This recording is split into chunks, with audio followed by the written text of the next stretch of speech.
ఉదయం 9 గంటలు అంజలి తన ఫోన్ తీసుకుని మానసకు కాల్ చేసింది. హలో మానస, నీకు ఒక కంపెనీలో ఇంటర్వ్యూ అరేంజ్ చేశాను. ఈరోజే వెళ్ళి ఇంటర్వ్యూ అటెండ్ అవ్వు అని డైరెక్ట్గా చెప్పింది అంజలి.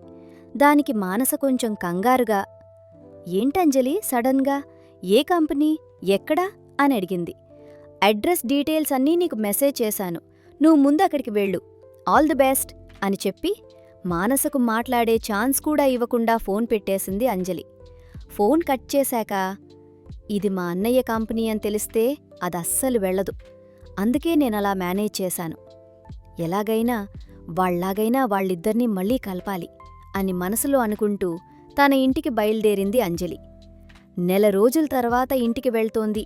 పైగా తన ప్రాణమైన మేనకోడలు శ్రావణిని చూడాలన్న ఆరాటం ఆమెలో ఉంది. అదే సమయంలో ఆదిత్య ఇంట్లో డైనింగ్ హాల్లో ఆదిత్య, అతని కూతురు శ్రావణి, అలాగే సౌజన్య అందరూ కూర్చుని బ్రేక్ఫాస్ట్ చేస్తున్నారు. ఆదిత్య ముఖంలో ఎప్పటిలాగే ఒక సీరియస్నెస్, కోల్డ్నెస్ కనిపిస్తున్నాయి. అప్పుడు సౌజన్య ఆ సైలెంట్ని బ్రేక్ చేస్తూ, ఆదిత్య, నేను కూడా నీ ఆఫీస్లో జాయిన్ అవుదామనుకుంటున్నాను అని నెమ్మదిగా అడిగింది. ఆ మాట వినగానే ఆదిత్య కళ్ళు పదునెక్కాయి. చాలా శీతలంగా ఆమె వైపు చూస్తూ, అవసరం లేదు. అసలా రోజు రాత్రి నన్ను మోసం చేసి నా పక్కలోకి వచ్చిన నిన్ను ఈ ఇంట్లోకి రానివ్వడమే నేను చేసిన చాలా పెద్ద తప్పు. దానికి తోడు ఇప్పుడు నా ఆఫీస్కి కూడా వస్తావా? నీకా అర్హత అస్సల్లేదు అని అత్యంత కరాఖండిగా, కోలుగా చెప్పేశాడు. సరిగ్గా అప్పుడే గుమ్మం దగ్గర్నుంచి, కరెక్ట్గా చెప్పావన్నయ్యా, ఇలాంటి మనుషులకి ఇలాగే ఉండాలి, అసలిలాంటి వాళ్ళని మనింట్లో కూడా ఉండనివ్వకూడదు అంటూ లోపలికి వచ్చింది అంజలి. అంజలిని చూడగానే ఎప్పుడూ కరుకుగా ఉండే ఆదిత్య ఫేస్లో ఒక అందమైన నవ్వు. తన చెల్లెలంటే అతనికి ప్రాణం. ఎక్కడికి వెళ్ళావే నెల రోజులు? వెళ్ళి నెల రోజులు పైనే అయింది తెలుసా? కనీసం ఒక్క ఫోన్ కూడా చెయ్యవా? ఇక్కడ నీ గురించి ఎంత ఆలోచించానో ఏమనుకుంటున్నావు అని కొంచెం కోపంగా కాని ఎంతో ప్రేమగా అడిగాడు ఆదిత్య. అంజలి నవ్వుతూ దగ్గరికి వచ్చి, ఏంటన్నయ్యా, నన్ను తిడుతున్నావా? ఎలా తిడతావో ఇంకొకసారి తిట్టు, వినాలనుంది అని ముద్దుగా అంది. చెల్లెలి మాటలకు ఆదిత్య ఏమీ అనలేక ఆమె నెత్తిమీద చిన్నగా ఒకటి కొట్టి, ఫ్రెష్ అయ్యి వచ్చినట్టున్నావు కదా, రా కూర్చో, బ్రేక్ఫాస్ట్ చేద్దాం అని పక్కన ఉన్న చైర్లాగి కూర్చోమన్నాడు. ఇదంతా చూస్తున్న శ్రావణి, ఏంటత్తయ్యా, ఎక్కడికెళ్ళావు నువ్వు? వెళ్ళినప్పుడు నన్ను కూడా తీసుకుని వెళ్తాను అన్నావు కదా, ఎందుకు తీసుకుని వెళ్ళలేదు అని చాలా ముద్దుగా బుంగమూతి పెట్టుకుని అడిగింది. అంజలి వెంటనే శ్రావణి బుగ్గరు పుణుకుతూ, నిన్ను తీసుకుని వెళ్దామనుకున్నాను చిట్టి, కాని మీ నాన్న నిన్ను నాతో పంపించలేదు, ఏం చేయమంటావు? ఈసారి నేను వెళ్ళేటప్పుడు నీకు ముందే చెప్తాను, అప్పుడు మీ నాన్న దగ్గర పర్మిషన్ నువ్వే తీసుకో, అప్పుడు నేను నిన్ను ఖచ్చితంగా తీసుకుని వెళ్తాను, సరేనా అంది. వీళ్ల ప్రేమలు, మాటలు వింటున్న సౌజన్యకు అస్సలు నచక్లేదు. శ్రావణి మీద కొంచెం కోపం ఉన్నా అది బయటపడకుండా కవర్ చేస్తూ, ఎందుకు శ్రావణియా అత్తయ్యనలా ఇబ్బంది పెడతావు? తనిప్పుడే కదా వచ్చింది, కామ్గా బ్రేక్ఫాస్ట్ చేయి అని ఒక తల్లిలా ఆర్డర్ వేసింది. ఆ మాటలకు ఆదిత్యలో మళ్ళీ ఆ కోల్డ్నెస్, కోపం రెట్టింపయ్యాయి. నువ్వెక్కువ మాట్లాడుతున్నావు సౌజన్య, నువ్వు ఎంతలో ఉండాలో అంతలోనే ఉండు. నా కూతురు ఎవరితో మాట్లాడాలి, ఎవరితో మాట్లాడకూడదు అన్నది నాకు తెలుసు. అది నా కూతురు, తనకిష్టమైన వాళ్లతో ఎవరితోనైనా మాట్లాడొచ్చు, దాన్ని కంట్రోల్ చేయటానికి నువ్వెవరు అని కఠినంగా వార్నింగ్ ఇచ్చారు. ఆ తర్వాత తన కూతుర్ని తన ఒడిలో కూర్చోబెట్టుకుని స్వయంగా తన చేతులతో తినిపించాడు. రానా అన్నా, డాడీ స్కూల్లో డ్రాప్ చేస్తాడు అని చెప్పి తన కూతుర్ని తీసుకుని ఆఫీస్కి బయలుదేరాడు ఆదిత్య. ఆదిత్య వెళ్ళిపోగానే ఆ హాల్లో ఇప్పుడు అంజలి, సౌజన్య ఇద్దరే మిగిలారు. ఇద్దరూ సైలెంట్గా బ్రేక్ఫాస్ట్ చేస్తున్నారు. వాతావరణం చాలా వేడెక్కి ఉంది.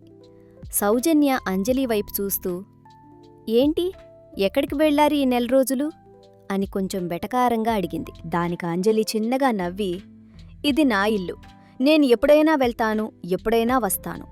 ముందు ఈ ఇంట్లో నీ స్థానం ఏంటో నువ్వు తెలుసుకో సౌజన్య. నువ్వు ఈ ఇంట్లో పనిమనిషి కన్నా ఏమాత్రం ఎక్కువ కాదు. అది బాగా గుర్తుపెట్టుకో. మా అన్నయ్య బెడ్రూం వరకు వెళ్ళావు కదా అని ఈ ఇంట్లో ఆధిపత్యం చలాయిద్దాం అనుకుంటున్నావేమో. అది ఎప్పటికీ కుదరదు అని చాలా షార్పుగా సమాధానమిచ్చింది. ఆ మాటలకు సౌజన్యకు ఈగో హర్టయ్యి కోపంతో, నా కూతురు ఆయన రక్తం పంచుకుని పుట్టింది. ఆ విషయం DNA టెస్ట్లో కూడా తేలింది కదా. పుట్టిన బిడ్డను ఆయన దగ్గరకు తీసుకువచ్చినా ఒక కన్నతల్లి ప్రేమ ఎలా ఉంటుందో ఎవరికి తెలుస్తుంది?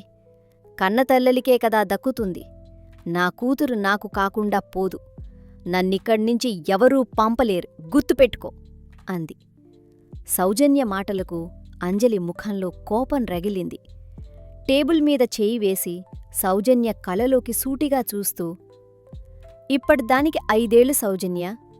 నాకు తెలిసినంతవరకు ఒక సెటిల్డ్ తండ్రికి 5 ఏళ్ల పాప కస్టడీ రావడం పెద్ద సమస్య ఏమీ కాదు. తల్లి లేదే పాపకి ఎలా అప్పగిస్తారు అని నువ్వనుకోవచ్చు. కాని ఆ పాపను కంటికి రెప్పలా చూసుకోవడానికి మేనత్తగా నేనున్నాను. కోర్టులో నీ క్యారెక్టరేంటో, నువ్వు ఎలాంటిదానివో సాక్ష్యం చెప్పడానికి నేను రెడీగా ఉన్నాను.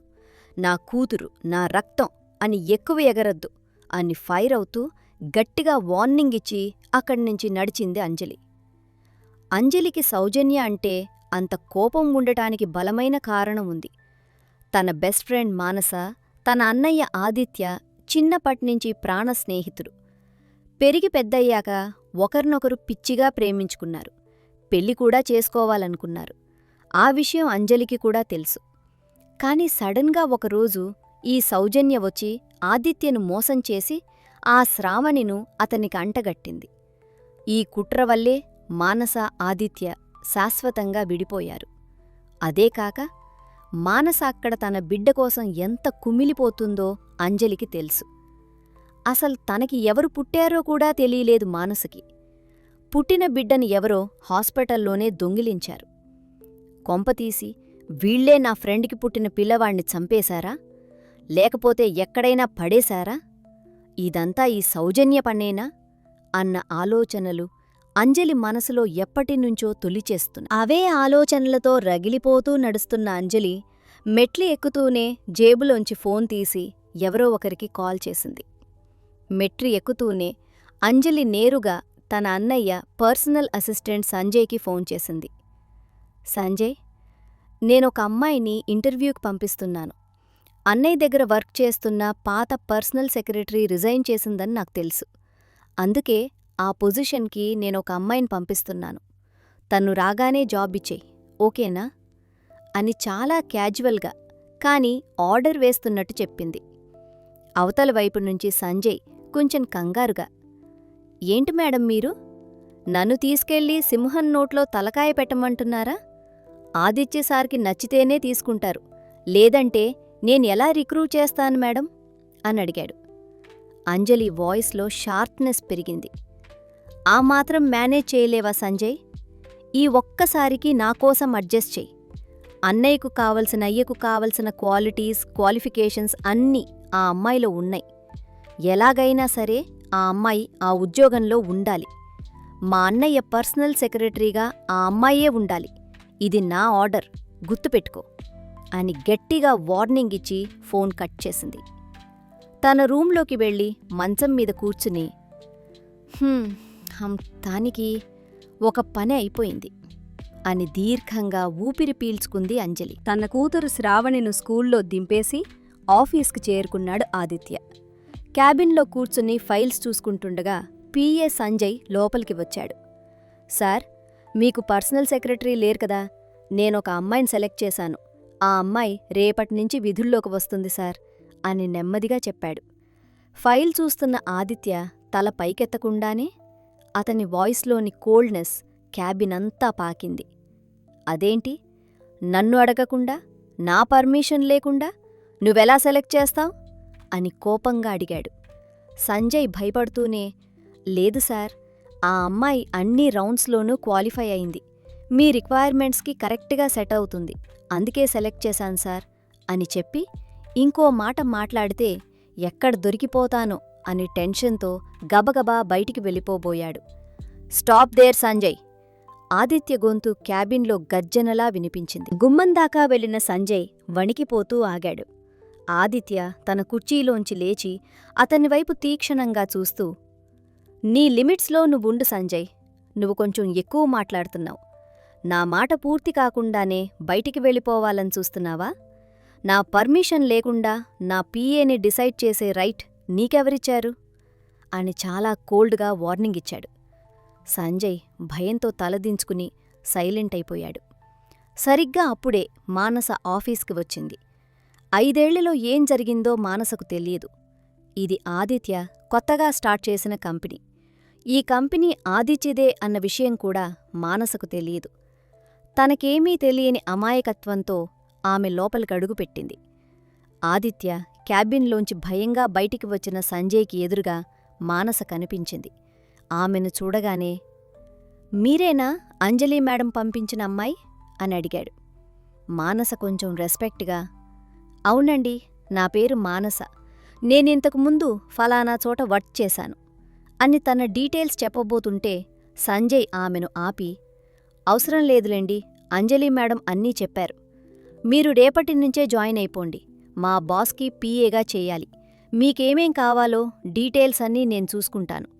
అయితే ఇక్కడొక చిన్న కండీషన్ అన్నాడు సీరియస్గా. ఏంటది అని అడిగింది మానస.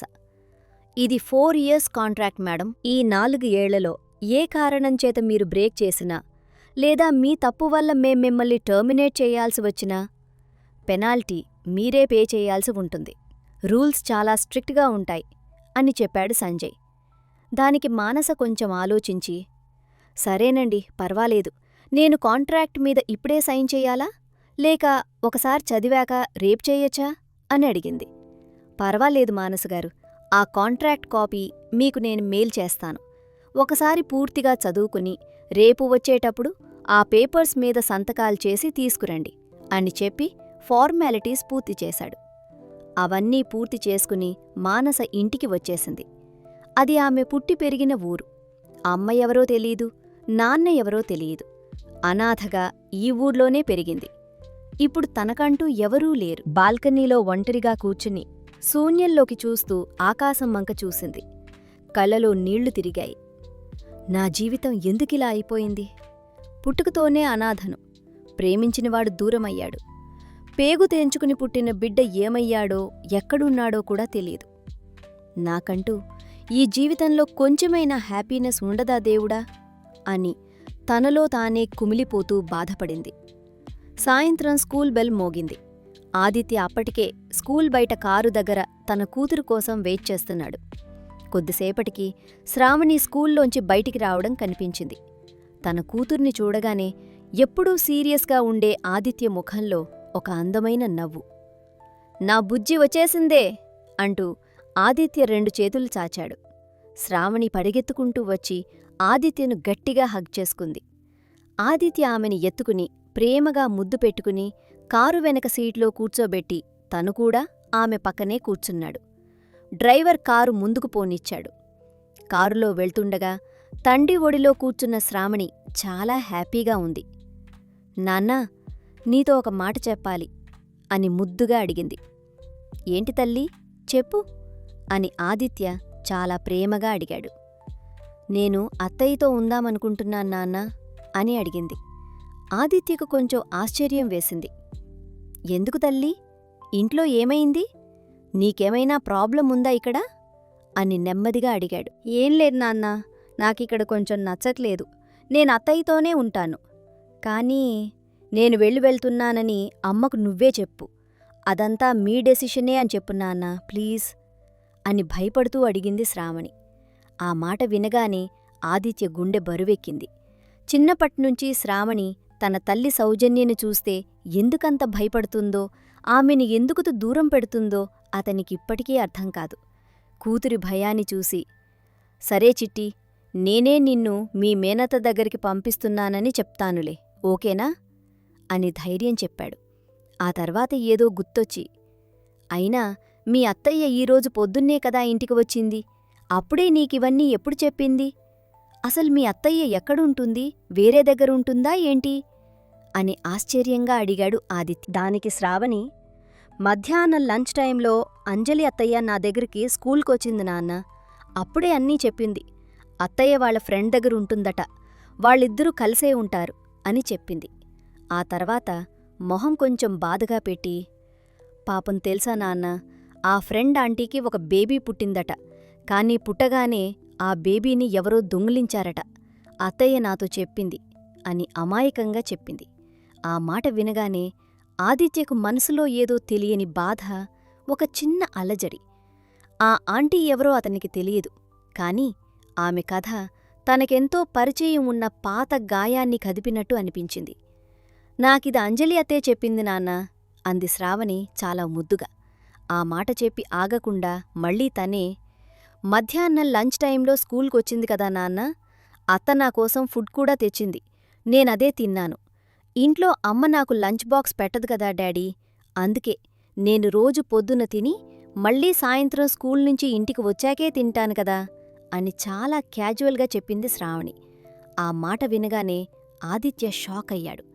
అప్పటిదాకా తన కూతురు స్కూల్కి లంచ్ బాక్స్ లేకుండా వెళ్తోందని, మధ్యాహ్నం ఆకలితో ఉంటోందని అతనికసలు తెలియదు.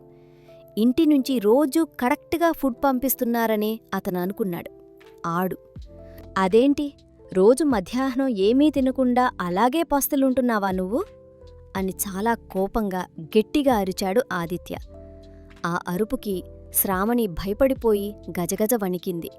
సారీ నాన్నా, నేను అని ఏదో చెప్పబోతుంటే తన కోపం వల్ల పిల్ల భయపడుతోందని ఆదిత్యకర్థమైంది. వెంటనే తన కోపాన్ని కంట్రోల్ చేసుకుని శ్రావణిని దగ్గరికి లాక్కుని గట్టిగా హత్తుకున్నాడు. సరేలే తల్లి, ఇవన్నీ నెగ్గరల్లి, ఇవన్నీ నేను దగ్గరుండి చూసుకోవాల్సింది నాదే తప్పు. అయినా ఆ సౌజన్యకు కనీస బాధ్యత, బుద్ధి ఉండాలి కదా. ఇంక నువ్వా ఇంట్లో ఉండొద్దు, మీ అత్త దగ్గరే ఉండు. తను నిన్ను చాలా బాగా చూసుకుంటుందిలే. ఇంతకీ మీ అత్త వాళ్ళ ఫ్రెండెవరో నీకు పేరు చెప్పిందా అని అడిగాడు. పేరు చెప్పింది నాన్నా, కాదీ నాన్నా, కానీ నాకు గుర్తులేదు అని నెమ్మదిగా అంది శ్రావణి. సర్లే, ఇంత చిన్న బుర్రలో అన్నీ ఎలా గుర్తుంటాయిలే. మరి అత్త దగ్గరికెప్పుడు వెళ్తావ్ అని అడిగాడు. అత్త నాకోసం ఆల్రెడీ బట్టలు కొనిందట నాన్నా. నా స్కూల్ యూనిఫామ్ కూడా సపరేట్గా తీసుకుందట. అన్నీ అక్కడే ఉన్నాయి, నాకేం వద్దు, నేనిప్పుడే వెళ్తాను అని చెప్పింది శ్రావణి. దానికి ఆదిత్య, సరే, ఇప్పుడే దించమంటావా లేకపోతే తర్వాత దించమంటావా అని అడిగాడు. అత్త నా కోసం అక్కడ వెయిట్ చేస్తానని చెప్పింది నాన్న, నన్నిప్పుడే అక్కడే దించేసేయ్ అని అడిగింది. సరే, ఎక్కడ వెయిట్ చేస్తోంది అని అడగగానే శ్రావణి ఆ ఏరియా పేరు చెప్పింది. వెంటనే ఆదిత్య డ్రైవర్ వైపు చూసి, అశోక్ నగర్ వైపు పోనివ్వు అని ఆర్డర్ వేశాడు. డ్రైవర్ కారు టర్న్ చేసుకుని అశోక్ నగర్కి తీసుకువెళ్లాడు. అక్కడ అప్పటికే అంజలి రోడ్డు పక్కన కారు దగ్గర వెయిట్ చేస్తోంది. ఆదిత్య కారు ఆగగానే అంజలి దగ్గరికి వచ్చింది. ఆదిత్య కారు తలుపు తీయగానే శ్రావణి సంతోషంగా పరిగెత్తుకుంటూ వెళ్లి అంజలిని హగ్ చేసుకుంది. అంజలి వెంటనే ఆమెని ఎత్తుకుంది. ఆదిత్య అంజలి వైపు చూస్తూ, ఎవరా ఫ్రెండ్, ఎక్కడుంటుంది అని అడిగాడు. తను నా ఫ్రెండ్ అంతే, తన గురించి నీకు చెప్పాలనుకోవట్లేదన్నయ్యా. సర్లే, ఇంక నువ్వు బయల్దేరు అని కొంచెం కోల్డ్గానే చెప్పింది అంజలి. దానికి ఆదిత్య, సరేలే, కనీసం అడ్రస్ చెప్తే నేను మీ ఇంటి దగ్గర దించుతాను కదా అన్నాడు. వద్దు అన్నయ్యా, నేను వెళ్తాను, నా దగ్గర కారు ఉంది కదా అని తన కారు వైపు చూపించింది అంజలి. సరే అని ఆదిత్య ఏమీ మాట్లాడకుండా తన కారు ఎక్కి అక్కడ్నుంచి వెళ్ళిపోయాడు. ఆదిత్య వెళ్ళిపోగానే అంజలి శ్రావణిని తన కారులో ఎక్కించుకుని మానస ఉండే ఇంటికి తీసుకువెళ్ళింది. వాళ్ళు ఇంటికి వెళ్లేసరికి మానస ఇంట్లోనే ఉంది. ఆ రోజు హాలిడే కావడంతో మానస ఇల్లంతా శుభ్రం చేసి మంచి మంచి వంటలు ప్రిపేర్ చేసింది. మానసకి వంట చేయడం చాలా బాగా వచ్చు. అంజలికి ఇష్టమైన వంటలన్నీ చేసిపెట్టింది. అంజలి శ్రావణిని తీసుకుని హాల్లోకి అడుగుపెట్టగానే ఆ ఇల్లంతా చూస్తూ, ఇదేనా అత్తా ఇల్లు అని నెమ్మదిగా అడిగింది శ్రావణి. అంజలి నవ్వుతూ, అవును చిట్టి, నచ్చిందా నీకీ ఇల్లు అని అడిగింది. చాలా బాగుందత్తా, ఇక్కడ నన్ను ఎవరూ ఏమీ అనరు కదా, అని తెలియకుండానే నోరు జారింది శ్రావణి. ఆ మాట వినగానే అంజలికి గుండె తరుక్కుపోయింది. శ్రావణి వైపు సీరియస్గా చూస్తూ, ఏంటి, ఎవరు ఏమన్నారు నిన్ను? ఇంట్లో ఎవరైనా నిన్నేమైనా తిట్టారా అనడిగింది. తాను నోరు జారానని అర్థం చేసుకున్న శ్రావణి వెంటనే కవర్ చేస్తూ, అలా ఎవరూ ఏమీ అనలేదత్తా, జస్ట్ ఊరికే అంటున్నాను. ఇంట్లో అమ్మ అప్పుడప్పుడు ఏదో ఒకటి అరుస్తూ ఉంటుంది కదా, ఇక్కడైతే అలా కూడా అనరు కదా అని అన్నాను అంతే అని నెమ్మదిగా చెప్పింది. సరేలేరా, లోపలికి వెళ్ళి నా ఫ్రెండ్ని పరిచయం చేస్తాను అని శ్రావణిని ఎత్తుకుని లోపలికి తీసుకువెళ్ళింది అంజలి. అక్కడికి వెళ్లేసరికి మానస హాల్లో కూర్చుని స్నాక్స్ తింటూ వాళ్లకోసమే వెయిట్ చేస్తోంది. అంజలిని చూడగానే, ఇంకా రాలేదేంటని చూస్తున్నానంజలి, వచ్చేశావా? ఏంటి ఈ పాప, ఎవరు అనడిగింది. శ్రావణిని చూడగానే మానసకి ఎక్కడలేని ప్రేమ ముంచుకొచ్చింది. ఎవరి పాప అంజలి, ఎంత ముద్దుగా ఉందో అంటూ లేచి వచ్చి శ్రావణిని తన చేతుల్లోకి ఎత్తుకుంది. మానస ఏదో అడగబోతుంటే అంజలి వెంటనే మధ్యలో కల్పించుకుని, ఇది నా ఫ్రెండ్ వాళ్ళ అమ్మాయి మానస. ఆ ఫ్రెండ్ యుఎస్లో ఉంటాడు, నీకు తెలుసు కదా. వాళ్ళు ఈ పాపని ఇక్కడ వాళ్ళ అమ్మా నాన్నల దగ్గర వదిలేసి వెళ్లారు. కాని ఆ ముసలివాళ్లకి ఆరోగ్యం సరిగ్గా ఉండట్లేదు, పాపని చూసుకోలేకపోతున్నారు. అందుకే నేను ఈ పాపని నాతోపాటు ఇక్కడికి తీసుకువచ్చేశాను. ఇకనుంచి ఈ పాప స్కూల్ కూడా మనింటి దగ్గరే. నేనే రోజూ స్కూల్లో డ్రాప్ చేసి పికప్ చేసుకుంటాను. నన్నెలాగో అత్తా అని పిలుస్తుంది కదా, మరి నిన్నేమని పిలవమంటావో నువ్వే చెప్పు అని గబగబా ఏదో కథ అల్లేసి చెప్పేసింది అంజలి. అది విన్న మానస కొంచెం ఆశ్చర్యంగా, ఏమైందంజలి, ఎందుకలా ఉక్కిరిబిక్కిరైపోతూ మాట్లాడుతున్నావు? కొంచెం నెమ్మదిగా చెప్పు, నేనేమన్నా నిన్ను కొడతానా తిడతానా అని నవ్వుతూ అడిగింది. అలా అని కాదు మానసా, విషయం చెప్పాలి కదా అని ముందే చెప్పేస్తున్నాను అని కవర్ చేసుకుంది అంజలి. ఇదంతా వింటున్న శ్రావణికి ఏమీ అర్థం కాలేదు. ఏంటి, అత్త నన్ను ఫ్రెండ్ వాళ్ళ కూతురని చెప్తోంది, నేను వాళ్ళ సొంత అన్నయ్య కూతుర్ని కదా, ఎందుకు అబద్ధం చెప్పింది అని మనసులో అనుకుంది. సర్లే, పెద్దవాళ్ల విషయాలు నాకెందుకులే అనుకుని మానసవైపు చూస్తూ, నేను మిమ్మల్ని ఏమని పిలవాలి? ఆంటీ అని పిలుస్తానులే, ఇంతకీ మీ పేరేంటి ఆంటీ అని ముద్దుగా అడిగింది. మానస నవ్వుతూ తన పేరు చెప్పబోతుంటే అంజలి మళ్లీ మధ్యలో దూరి, ఎందుకిప్పుడు పేర్లన్నీ, ఆంటీ అని పిలువు చాలులే చిట్టి, తను నా బెస్ట్ ఫ్రెండ్ అంతే అని చెప్పి మానసను మాట్లాడకుండా చేసి కిచెన్ వైపు వెళ్ళిపోయింది. మానసకి అంజలి ప్రవర్తనలో ఏదో తేడా కొట్టింది. ఎందుకు ఈరోజిలా ప్రవర్తిస్తోంది?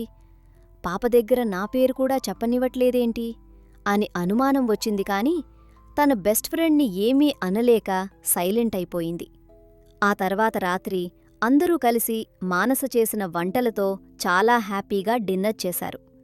ఇలా వీళ్ల జీవితాలు ఇక్కడ ప్రశాంతంగా గడుస్తుండగా మరోవైపు ఆదిత్య ఇంట్లో ఏం జరిగిందో చూద్దాం.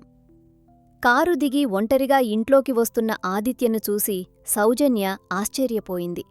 ఏంటి ఆదిత్య, ఒక్కడివే వచ్చావు? శ్రావణి ఏది అని అడిగింది.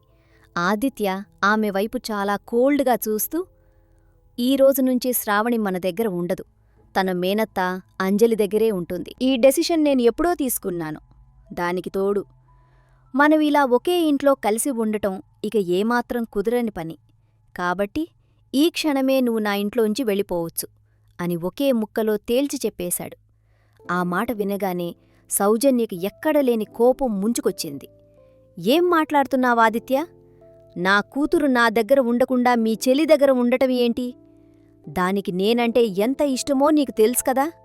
అసలు నేను లేకుండా నా కూతురు ఎలా ఉంటుంది అని గట్టిగా అడిగింది. ఆదిత్య పెదవుల మీద ఒక వెటకారపు నవ్వు మెరిసింది. నువ్వు మర్చిపోయినట్టున్నావు సౌజన్య, ఆ రోజు ఈ పసిపాపని తీసుకుని నువ్వు నా దగ్గరకు వచ్చినప్పుడే మనం ఒక కాంట్రాక్ట్ రాసుకున్నాం. ఈ ఇంట్లో నా కూతురు దగ్గర నువ్వు కేవలం ఒక 3 సంవత్సరాలు మాత్రమే ఉండటానికి నేను పర్మిషన్ ఇచ్చాను. ఆ కాంట్రాక్ట్లో ఆ విషయం చాలా క్లియర్గా ఉంది. దానికి సరిపడే డబ్బు కూడా నీ ముఖాన కొట్టాను. కావాలంటే ఆ కాంట్రాక్ట్ పేపర్స్ మళ్ళీ తెప్పించమంటావా అని ఖరాఖండిగా అడిగాడు. సౌజన్యకు ఏం మాట్లాడాలో అర్థం కాలేదు. ఆదిత్య కంటిన్యూ చేస్తూ, ఇకర్తో ఆ 3 సంవత్సరాల గడువు అయిపోయింది. నేను నిన్ను ఎప్పుడూ పెళ్లి చేసుకుంటానని మాట ఇవ్వలేదు. కేవలం ఆ పసిదానిలో ఏ తప్పూ లేదు కాబట్టి ఆ బిడ్డ అనాథ కాకూడదని నా పేరిచ్చుకున్నాను. శ్రావణి అంటే నాకు ప్రాణం. నా కూతుర్ని నేను ఎలా చూసుకోవాలో నాకు బాగా తెలుసు. నువ్వు చూసుకోవాల్సిన అవసరం అస్సల్లేదు. ఆ రోజు నువ్వు దేనిమీద సైన్ చేశావో ఒక్కసారి గుర్తు తెచ్చుకో అని చాలా శీతలంగా వార్నింగ్ ఇచ్చాడు. ఆ మాటలకు సౌజన్యకు ఈగో హర్ట్ అయింది. అంటే ఒక కన్నతల్లిని కూతుర్ని విడదీస్తావా నువ్వు? నేను కోర్టుకు వెళ్తాను. ఎంత కాంట్రాక్టున్నా కోర్టులో నా కూతురు నాకే కావాలని అడుగుతాను. కోర్టు కూడా తల్లికే సపోర్ట్ చేస్తుందని గుర్తుపెట్టుకో అని ఆవేశంగా బెదిరించింది. ఆదిత్య ఒక్క అడుగు ముందుకు వేసి ఆమె కళ్లలోకి సూటిగా డేంజరస్గా చూస్తూ, ఏ కోర్టుకెళ్తావ్? అసలు నన్ను ఎదిరించి ఏ కోర్టులో అయినా నువ్వు నిలబడగలననుకుంటున్నావా? నిలబడి ఏమైనా సాధించగలవా? వెళ్ళి చూసుకో అని చాలా కోల్డ్గా చెప్పాడు. అతని కళ్లలోని ఆ కాన్ఫిడెన్స్, ఆ పవర్ చూసి సౌజన్యజన్యకు నోట మాట రాలేదు. ఇంక నువ్వు నా ఇంట్లోంచి వెళ్ళిపోవచ్చు అని కోపంగా అనేసి ఆదిత్య అక్కడ్నుంచి లోపలికి నడిచాడు. వెళ్తూ వెళ్తూ అక్కడున్న పనివాళ్లవైపు తిరిగి, ఈ సౌజన్య సామాన్లు ఏమైతే ఉన్నాయో అన్నీ తీసుకెళ్లి బయటపడేయండి. ఈమె ఈ ఇంట్లో ఒక్క క్షణం కూడా ఉండకూడదు అని కఠినంగా ఆర్డర్ వేసి తన రూంలోకి వెళ్ళిపోయాడు. ఇదంతా చూస్తున్న సౌజన్యకు ఏం చేయాలో అర్థం కాలేదు. తన ప్లాన్ అంతా రివర్స్ అయినందుకు లోలోపల రగిలిపోయింది. అసలీ శ్రావణికి ఎన్నిసార్లు చెప్పాను నా మాట వినాలని? అక్కడే అంజలి దగ్గరే ఉండాలని ఎలా డిసైడ్ అయింది? అసలీ పిల్ల నా మాట ఎందుకు వినట్లేదు అని తనలో తానే కోపంగా తిట్టుకుంటూ చేసేదేమీ లేక తన బట్టలు సర్దుకుని అక్కడినుంచి బయల్దేరి వాళ్ళమ్మ వాళ్ళింటికి వెళ్ళిపోయింది.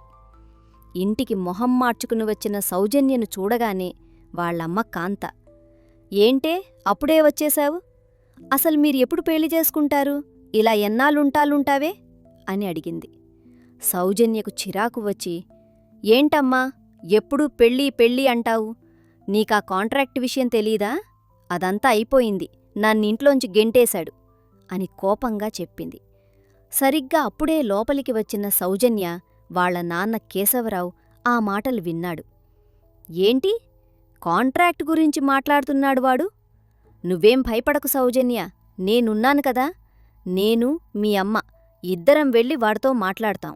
వాడికి ఎలాగైనా బుద్ధి చెప్పి నీతో పెళ్లికి ఒప్పిస్తాం. అయినా ఆ శ్రావణి నీ కూతురే కదా. ఆ పిల్ల పేరు చెప్పి వాణ్ణి ఎలా దారికి తేవచ్చో నాకు తెలుసు అని కేశవరావు స్వార్థంగా అన్నాడు. వెంటనే కాంతకూడా వంతపాడుతూ, అవునండి, మనం వెళ్ళి గట్టిగా నిలదీద్దాం. ఏమనుకుంటున్నాడు వాడు? మన పిల్ల జీవితం నాశనం చేసి ఇలా వదిలేస్తాడా? వాడి సంగతి చూద్దాం పదండి అని చెప్పి ఇద్దరూ కలిసి కోపంగా ఆదిత్య ఇంటికి బయల్దేరారు. సరిగ్గా ఆవేశంతో వాళ్ళిద్దరూ బయల్దేరుతున్న సమయంలో కేశవరావు ఒక్కసారిగా ఆగిపోయి, ఆగు కాంత, కోపంతో ఇప్పుడక్కడికి వెళ్తే పనులు కావు. మనం ముందే ఒక ప్లాన్ వేసుకుని వెళ్ళాలి అన్నాడు నెమ్మదిగా. ఏంటి ప్లాన్ అని అడిగింది కాంత. ఆదిత్య దగ్గర్నుంచి మన కంపెనీకి చాలా ప్రాజెక్ట్స్ వస్తున్నాయి. ఇప్పుడు వెళ్ళి వాడితో ఒకేసారి గొడవ పడితే ఆ ప్రాజెక్ట్స్ అన్నీ చేజారిపోతాయి. వాడిని చాలా నెమ్మదిగా తెలివిగా డీల్ చెయ్యాలి అని తన స్వార్థం బయటపెట్టాడు కేశవరావు. అక్కడే ఉన్న సౌజన్య కూడా తండ్రి మాటకు వంతపాడుతూ, అవున్నాన్నా, మీరు చెప్పిందే కరెక్ట్. మనం ఎలాగైనా ప్లాన్ చేయాలి. ముందు ఈ అంజలి ఎక్కడుందో కనుక్కో నాన్నా. శ్రావణి ఇప్పుడు అంజలి దగ్గరే ఉంటుంది కదా. మనం గనక ఆ పిల్లని కలిసి మన గుప్పిట్లోకి తెచ్చుకుంటే మిగతా విషయాలన్నీ ఆటోమేటిక్గా సెట్ అయిపోతాయి అని కుటిలంగా ఆలోచించి చెప్పింది. సరే, అయితే నేను ఇప్పుడే వెళ్ళి ఆ అంజలి ఎక్కడుందో కనుక్కుని వస్తాను అని చెప్పి కేశవరావు వెంటనే అక్కడ్నుంచి బయల్దేరాడు. తనకున్న పలుకుబడితో అంజలి ఉండే ఏరియా ఏదో కనుక్కున్నాడు. కాని అక్కడికి వెళ్ళాక చూస్తే అది చాలా హై సెక్యూరిటీ ఉన్న గేటెడ్ కాలనీ. ఆ కాలనీ లోపలికి ఎంటర్ అవ్వాలంటే ఖచ్చితంగా తెలిసిన వాళ్ల ఫ్లాట్ నెంబర్ చెప్పాలి, లేకపోతే లోపలికి ఎంట్రీ అస్సల్లేదు. అది చూసి కేశవరావుకు కోపం వచ్చింది. కాని ఎలాదైనా లోపలికి వెళ్లాలని మెల్లగా అక్కడ కాపలా ఉన్న ఒక సెక్యూరిటీ గార్డ్ని పక్కకు పిలిచి చేతిలో కొన్ని 100 నోట్లు పెట్టి, "ఈ డబ్బులు తీసుకో, నన్ను లోపలికి పంపించు" అని అడిగాడు. ఆ గార్డ్ డబ్బులు తీసుకొని జేబులో పెట్టుకుని, "సరే సార్, వెళ్ళండి. కానీ మీరు ఏ ఇంటికి వెళ్లాలో ముందే చెప్పాలి కదా. మీకు ఏమీ తెలియకుండా ఎలా వెళ్తారు? లోపల దాదాపు 1000కి పైనే ఇల్లున్నాయి. ఎవరి ఇల్లో తెలియకుండా లోపలికి వెళ్ళి మీరెలా వెతుకుతారు సార్?" అని క్యాజువల్గా అడిగాడు. ఆ మాట విని కేశవరావు షాక్ అయ్యాడు. డబ్బులు జేబులో వేసుకున్న తర్వాత చెప్తున్నాడా ఈ విషయం అని ఆ గార్డ్ వంక తీవ్రమైన కోపంతో చూశాడు. కాని అక్కడ ఇంకేమీ చెయ్యలేక అసహనంతో వెనుతిరిగి మళ్ళీ ఇంటికి వచ్చేశాడు. ఇంటికి రాగానే కాంత ఎదురువచ్చి, "ఏమైందండి? అంజలి ఎక్కడుందో తెలిసిందా?" అని అడిగింది. "ఏరియా అయితే తెలిసింది కాని ఆ ఏరియాలో ఏ ఇంట్లో ఉంటుందో ఎలా తెలుస్తుంది? ఆ సెక్యూరిటీ గార్డుగాడు నా దగ్గర డబ్బులు తీసుకున్నాక అప్పుడు చెప్పారా విషయం. లోపల 1000 ఇల్లు ఉన్నాయని" అని విసుక్కుంటూ కోపంగా అన్నాడు. అప్పుడే అక్కడికి వచ్చిన సౌజన్య, "అవునా? అసలా ఏరియాలో ఇల్లు ఎప్పుడు కొనుక్కుందంజలి? నాకు తెలీదే" అని ఆశ్చర్యంగా అడిగింది. దానికి కేశవరావుకి చిరెత్తుకొచ్చి, "అవును, నీకేం తెలుస్తుంది? ఎప్పుడూ ఆ మేకప్, నీ సోకే సరిపోతుంది నీకు. అసలా కూతుర్ని కూడా నువ్వు ఏ రోజైనా కన్నతల్లిలా సరిగ్గా చూసుకున్నావా? నువ్వు దాన్ని ప్రేమగా చూసుకుని ఉంటే అది మన మాట వినేది. ఈరోజు మనకి ఈ పరిస్థితి వచ్చేదే కాదు కదా" అని గట్టిగా అరిచాడు. వెంటనే కాంత అడ్డుపడి, "ఏం మాట్లాడుతున్నారండి మీరు? ముందు మీరు కామ్గా ఉండండి. అదెలాగో బాధలో ఉంటే మీరేంటింకా అరుస్తున్నారు" అని భర్తను కసురుకుని కూతురు సౌజన్యం తీసుకుని లోపలికి వెళ్ళిపోయింది. ఆ రాత్రి మానస వండిన వంటల్ని శ్రావణి కడుపు నిండా చాలా ఇష్టంగా తిన్నది. ఆ తర్వాత ఆదిత్యకు ఫోన్ చేసి, "నాన్నా, ఈరోజు నేను చాలా రకాలు తిన్నాను. ఆంటీ భలే వంట చేస్తుంది తెలుసా? ఇక్కడ నాకెంత ఆనందంగా ఉందో" అని చాలా సంతోషంగా చెప్పింది. తన కూతురు వాయిస్లో ఉన్న ఆనందాన్ని బట్టి ఆమె ఎంత ఆనందంగా ఉందో అర్థమై ఆదిత్యకు కూడా మనసులో సంతోషంగా అనిపించింది. "సరే కాని ఇంతకీ ఆ ఫ్రెండెవరో కనుక్కున్నావా తల్లీ?" అని నెమ్మదిగా అడిగాడు. "పేరు తెలీదు నాన్నా, నేనడుగుతుంటే అత్తతో చెప్పనివ్వలేదు" అని చెప్పేసింది శ్రావణి. "అదేంటి? అంజలి ఎందుకు తన ఫ్రెండ్ పేరు కూడా చెప్పనివ్వట్లేదు?" అని మనసులో అనుకుని, "సరే తల్లీ, నేనడుగుతానులే, నువ్వేం అడగకు. అంతా బావుంది కదా? రేపు పొద్దున్న మీ అత్తే నిన్ను స్కూల్లో డ్రాప్ చేస్తుందా?" అని అడిగాడు. "లేదు నాన్నా, ఆంటీనే నన్ను డ్రాప్ చేసి ఆఫీస్కి వెళ్తుందట" అని చెప్పింది శ్రావణి. "ఆంటీకి పెళ్ళయిందా?" అని అడిగాడు ఆదిత్య ఏదో ఆలోచిస్తూ. దానికి శ్రావణి వెంటనే, "అదేంటి నాన్నా, ఇందాకే కదా నీకు చెప్పాను, ఆంటీకింకా పెళ్లి కాలేదట. కానీ ఒక బేబీ పుట్టిందని, పుట్టగానే ఆ బేబీని ఎవరో దొంగిలించారని చెప్పాను కదా, అప్పుడే మర్చిపోయావా?" అని ముద్దుగా కోప్పడుతూ అడిగింది. "అవును కదా, సారీ తల్లి, నేను మర్చిపోయానులే" అని నవ్వి ఫోన్ పెట్టేశాడు ఆదిత్య. కాని అతని బుర్రలో మాత్రం రకరకాల ఆలోచనలు మొదలయ్యాయి. అసలు అంజలికి పెళ్లికాని ఫ్రెండ్స్ ఎవరైనా ఉన్నారా? పైగా బిడ్డను పోగొట్టుకుని ఇంత సీక్రెట్గా ఉంటున్న ఆ అమ్మాయి ఎవరా అని ఆలోచిస్తూనే ఉండిపోయాడు. ఆ తర్వాత మానస శ్రావణి ఉన్న రూంలోకి వచ్చింది. శ్రావణి నవ్వుతూ మానసం చూసి, "ఆంటీ, మీరింకా పడుకోలేదా?" అని అడిగింది. "లేదురా, నేను పడుకోలేదు. నువ్వు పడుకుంటావా? ఇది సింగిల్ రూమ్ కదా, ఒంటరిగా పడుకోడాంటానికి భయపడవా నువ్వు?" అని ప్రేమగా అడిగింది మానస. "నాకు భయం వేస్తుందాంటీ. నేను ఎప్పుడూ నాన్న దగ్గరే పడుకుంటాను. ఇప్పుడు నాన్న లేరు కదా, నేను నీ దగ్గరే పడుకోనానా?" అని చాలా నెమ్మదిగా అడిగింది. "సరేరా, ఇద్దరం కలిసే పడుకుందాం" అని శ్రావణిని తన పక్కన పడుకోబెట్టుకుని జాగ్రత్తగా దుప్పటి కప్పి పడుకుంది మానస. ఈ దృశ్యాన్నంతా బయటనుంచి చూస్తోంది అంజలి. వాళ్ళిద్దర్నీ అలా చూస్తుంటే అంజలికి మనసులో ఏదో తెలియని ఆనందం. "మా అన్నయ్యకు ఎలాగూ మానస అంటేంటసంటే చాలా ఇష్టం. వీళ్ళిద్దరికీ పెళ్లి చేస్తే ఈ పిల్లని కూడా సొంత కూతురులా బాగా చూసుకుంటుంది. పాపం, ఎంత కాదనుకున్నా తన బిడ్డను పోగొట్టుకుంది. ఇప్పుడీ పిల్లమీద ఆ ప్రేమనంతా చూపిస్తోంది. మానస బిడ్డ ఎక్కడున్నాడో, ఎప్పుడైనా దొరుకుతాడో లేదో తెలియదు కాని కనీసం ఆ స్థానంలో నా అన్నయ్య కూతురైనా ఉంది కదా" అసలే నేను మరీ ఎక్కువగా ఆలోచిస్తున్నాను అని మనసులో అనుకుని తను కూడా వేరే రూంలోకి వెళ్ళి పడుకుంది. మరుసటి రోజు ఉదయం మానస, శ్రావణి ఇద్దరూ రెడీ అయ్యారు. అంజలి, నేను పాపని స్కూల్లో డ్రాప్ చేస్తానులే అని చెప్పింది మానస. సరే, నువ్వే దించేసే, నాక్కొంచెం పని ఉంది అంది అంజలి. ఏం పని అని అడిగింది మానస. అది వేరే పనిలే మానసా, నీకు తర్వాత చెప్తాను అని దాటవేసింది అంజలి. దానికి మానస, సర్లే నీ ఇష్టం, కాని ఎంత లేటైనా సాయంత్రానికల్లా ఇంటికి వచ్చేసేయ్ అని చెప్పింది. అప్పుడు అంజలి చిరునవ్వుతో, సరేలే, కానీ ముందీ కీస్ పట్టుకో, నేను నీకోసం ఒక కారు తీసుకున్నాను అంటూ మానస చేతిలో కారు కీస్ పెట్టింది. మానస ఆశ్చర్యంగా చూస్తూ, నాకెందుకంజలీ కారు, నేను ఆఫీస్కి బస్సులోనో ఆటోలోనో వెళ్ళిపోతాను కదా అంది. మరి పాపని స్కూల్లో ఎలా దించుతావు, ఇబ్బందైపోదా, ఇది ఉంచుకో అని చెప్పి బలవంతంగా కీసిచ్చేసింది అంజలి. సరే అని మానస, శ్రావణి కారులో బయల్దేరారు. ముందు పాపను స్కూల్లో డ్రాప్ చేసి ఆ తర్వాత మానస తన కొత్త ఆఫీస్కి వెళ్ళింది. ఇది ఆదిత్య కొత్తగాతగా స్టార్ట్ చేసిన కంపెనీ కావడంతో తన బాస్ ఆదిత్యే అని మానసకు తెలియదు. మానస ఆఫీస్కి రాగానే పీఏ సంజయ్ ఆమెకెదురువ, గుడ్ మార్నింగ్ మానసగారు, మా బాస్కి కొంచెం కోపం ఎక్కువ, కాని చాలా మంచివారు, మిమ్మల్ని బాగానే చూసుకుంటారు, పైగా మీకు శాలరీ కూడా నేను చాలా ఎక్కువే ఇప్పించాను అని గొప్పగా చెప్పాడు సంజయ్. చాలా థ్యాంక్స్ అండి అంది మానస. నిన్న నేను మీకు పంపించిన కాంట్రాక్ట్ పేపర్స్ అన్నీ పూర్తిగా చదువుకున్నారు కదా, మొత్తం ఓకే కదా, అందులో మీకేమైనా ప్రాబ్లం అనిపిస్తే ఇప్పుడే చెప్పండి అని అడిగాడు సంజయ్. దానికి మానస, ఏం లేదండి, అంతా బానే ఉంది, నేనన్నీ క్లియర్గానే చదువుకున్నాను, ఇదిగోండి నేను ఆల్రెడీ సైన్ కూడా చేసేశాను అని చెప్పి తన హ్యాండ్ బ్యాగ్లోంచి ఆ కాంట్రాక్ట్ పేపర్స్ తీసి సంజయ్కి ఇచ్చింది.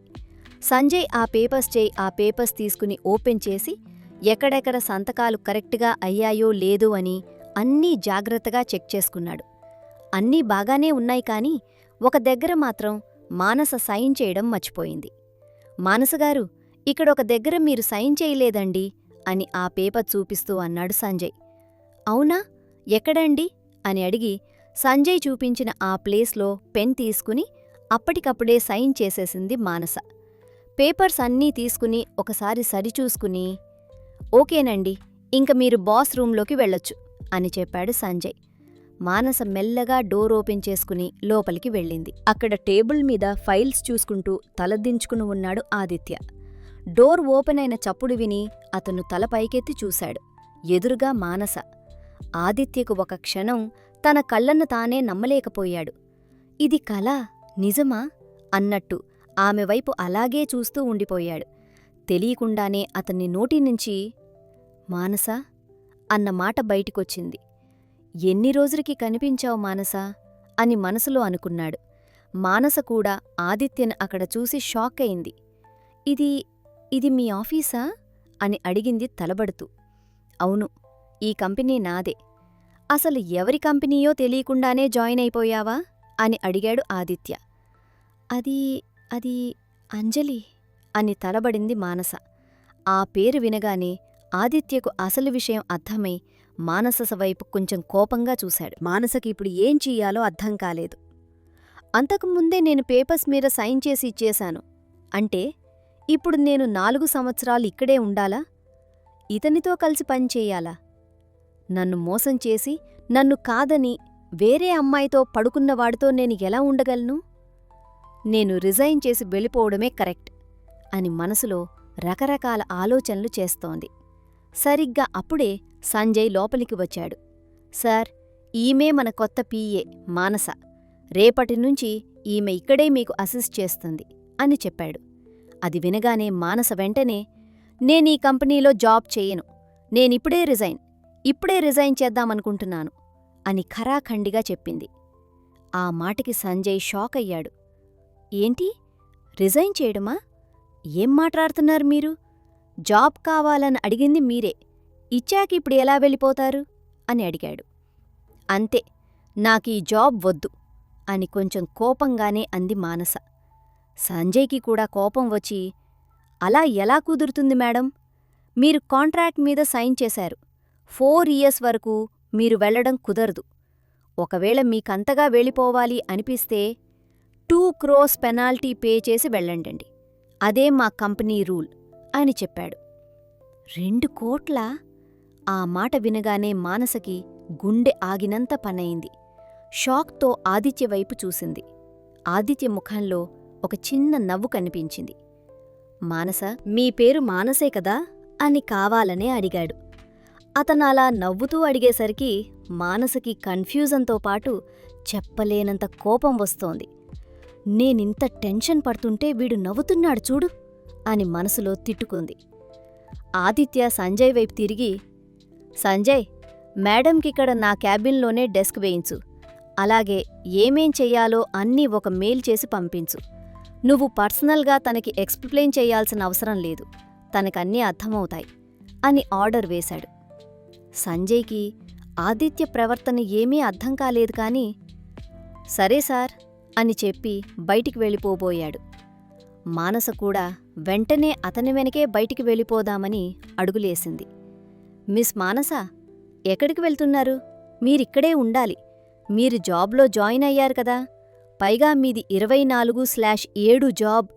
ఆ కాంట్రాక్ట్ టూల్స్ చూసుకోలేదా అని ఆపాడు ఆదిత్య. మానస ఆగిపోయి, నా టైమింగ్స్ మార్నింగ్ 10 నుంచి ఈవినింగ్ 7 వరకే అని చెప్పారు అంది సీరియస్గా. లేదు, పర్సనల్ సెక్రటరీకి వేరే రూల్స్ ఉంటాయి. బహుశా మీరు సరిగ్గా చూడలేదేమో అని సంజయ్ని పిలిచి ఆ కాంట్రాక్ట్ పేపర్స్ తీసుకురమ్మన్నాడు. సంజయ్ తెచ్చిన పేపర్స్ తీసుకుని అందులో ఉన్న ఒక చిన్న పాయింట్ని చూపించాడు ఆదిత్య. అందులో స్పష్టంగా బాస్ ఎప్పుడు పిలిచినా అందుబాటులో ఉండాలి అని రాసి ఉంది. అది చూసి మానసకు ఆశ్చర్యంతో పాటు కోపం కూడా వచ్చింది. ఆమె ఆదిత్య వైపు మండుతున్న కళ్లతో చూసింది. ఇదంతా చూస్తున్న సంజయ్కి మ్యాటర్ అర్థమైంది. ఓహో, వీళ్ళిద్దరికీ ముందే పరిచయం ఉందన్నమాట. అందుకే అంజలి మేడం ఈ అమ్మాయికి ఇంత గట్టిగా రికమెండ్ చేసింది. నాకేమీ ప్రాబ్లం లేదులే అని మనసులో అనుకుని నెమ్మదిగా అక్కడ్నుంచి వెళ్ళిపోయాడు. లోపల మానస మాత్రం పట్టుబట్టి, నేనిక్కడ ఉండాలనుకోవట్లేదు. ప్లీజ్, నేను జాబ్ చేయను, నేను వెళ్ళిపోతాను అని బ్రతిమిలాడింది. ఆదిత్య ముఖం సీరియస్గా మారింది. అది ఎలా కుదురుతుంది? 2 కోట్లిస్తావా? ఇస్తే వెళ్ళు అని బెదిరించాడు. ప్లీజ్ అని మానస ఎంత బ్రతిమిలాడుతున్నా అతను వినిపించుకోలేదు. ఇదిగో, ఇక్కడ ల్యాప్టాప్ ఉంది. సంజయ్ ఆల్రెడీ నీకు మెయిల్ చేసుకుంటాడు, వెళ్ళి చెక్ చెయ్యి అని కోపంగా చెప్పి తన చైర్లో కూర్చుని ఫెయిల్స్ చూసుకోవడం మొదలుపెట్టాడు. మానసకు వేరే దారి లేక ఆ ల్యాప్టాప్ తీసుకుని ఓపెన్ చేసి మెయిల్స్ చెక్ చేయడం స్టార్ట్ చేసింది. కాని ఆదిత్య మనసులో మాత్రం ఒకటే ఆనందం. ఎన్నేళ్లకైనా నా దగ్గరకు వచ్చావు కదా మానసా, హమ్మయ్యా, నాకైతే దొరికావు. ఇంక నిన్ను నేను నా దగ్గర్నుంచి ఎప్పటికీ బయటికి పంపించను. నా దగ్గరే, నా కళ్ళెదురుగానే ఉంచుకుంటాను, బలవంతంగా అయినా సరే అని చాలా మొండిగా సంతోషంగా అనుకున్నాడు. అలా సాయంత్రం అయిపోయింది. ఆఫీస్లో పని ముగించుకున్న మానస తన డెస్క్ దగ్గర్నుంచి లేచి, నా పని అయిపోయింది, నేనింటికి వెళ్తాను అని ఆదిత్యతో చెప్పింది. ఆదిత్య ఆమె వంక చూసి, నేను డ్రాప్ చేస్తాన్లేరా అన్నాడు క్యాజువల్గా. అవసరం లేదు, నా దగ్గర కారు ఉంది, నేను వెళ్తాను అని ఖరాఖండిగా చెప్పింది మానస.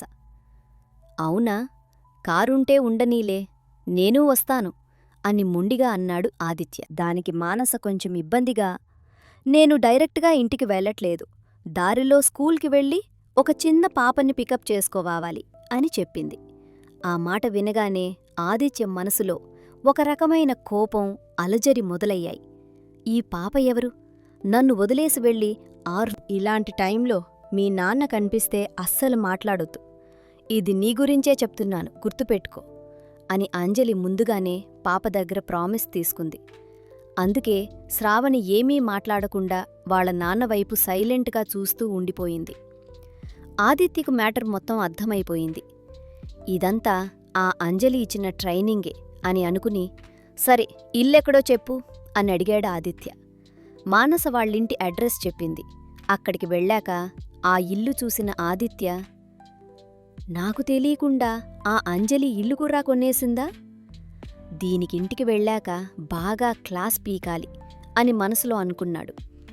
మానసను, పాపను అక్కడ దించేసి, రేపు పొద్దున్న నేనే వచ్చి మిమ్మల్ని పికప్ చేసుకుంటాను అని ఆమె మాట కూడా వినకుండా తన కారులో వెళ్ళిపోయాడు. మానస కోపంగా అతన్ని వెళ్తున్న కారు వైపే చూస్తూ ఉండిపోయింది.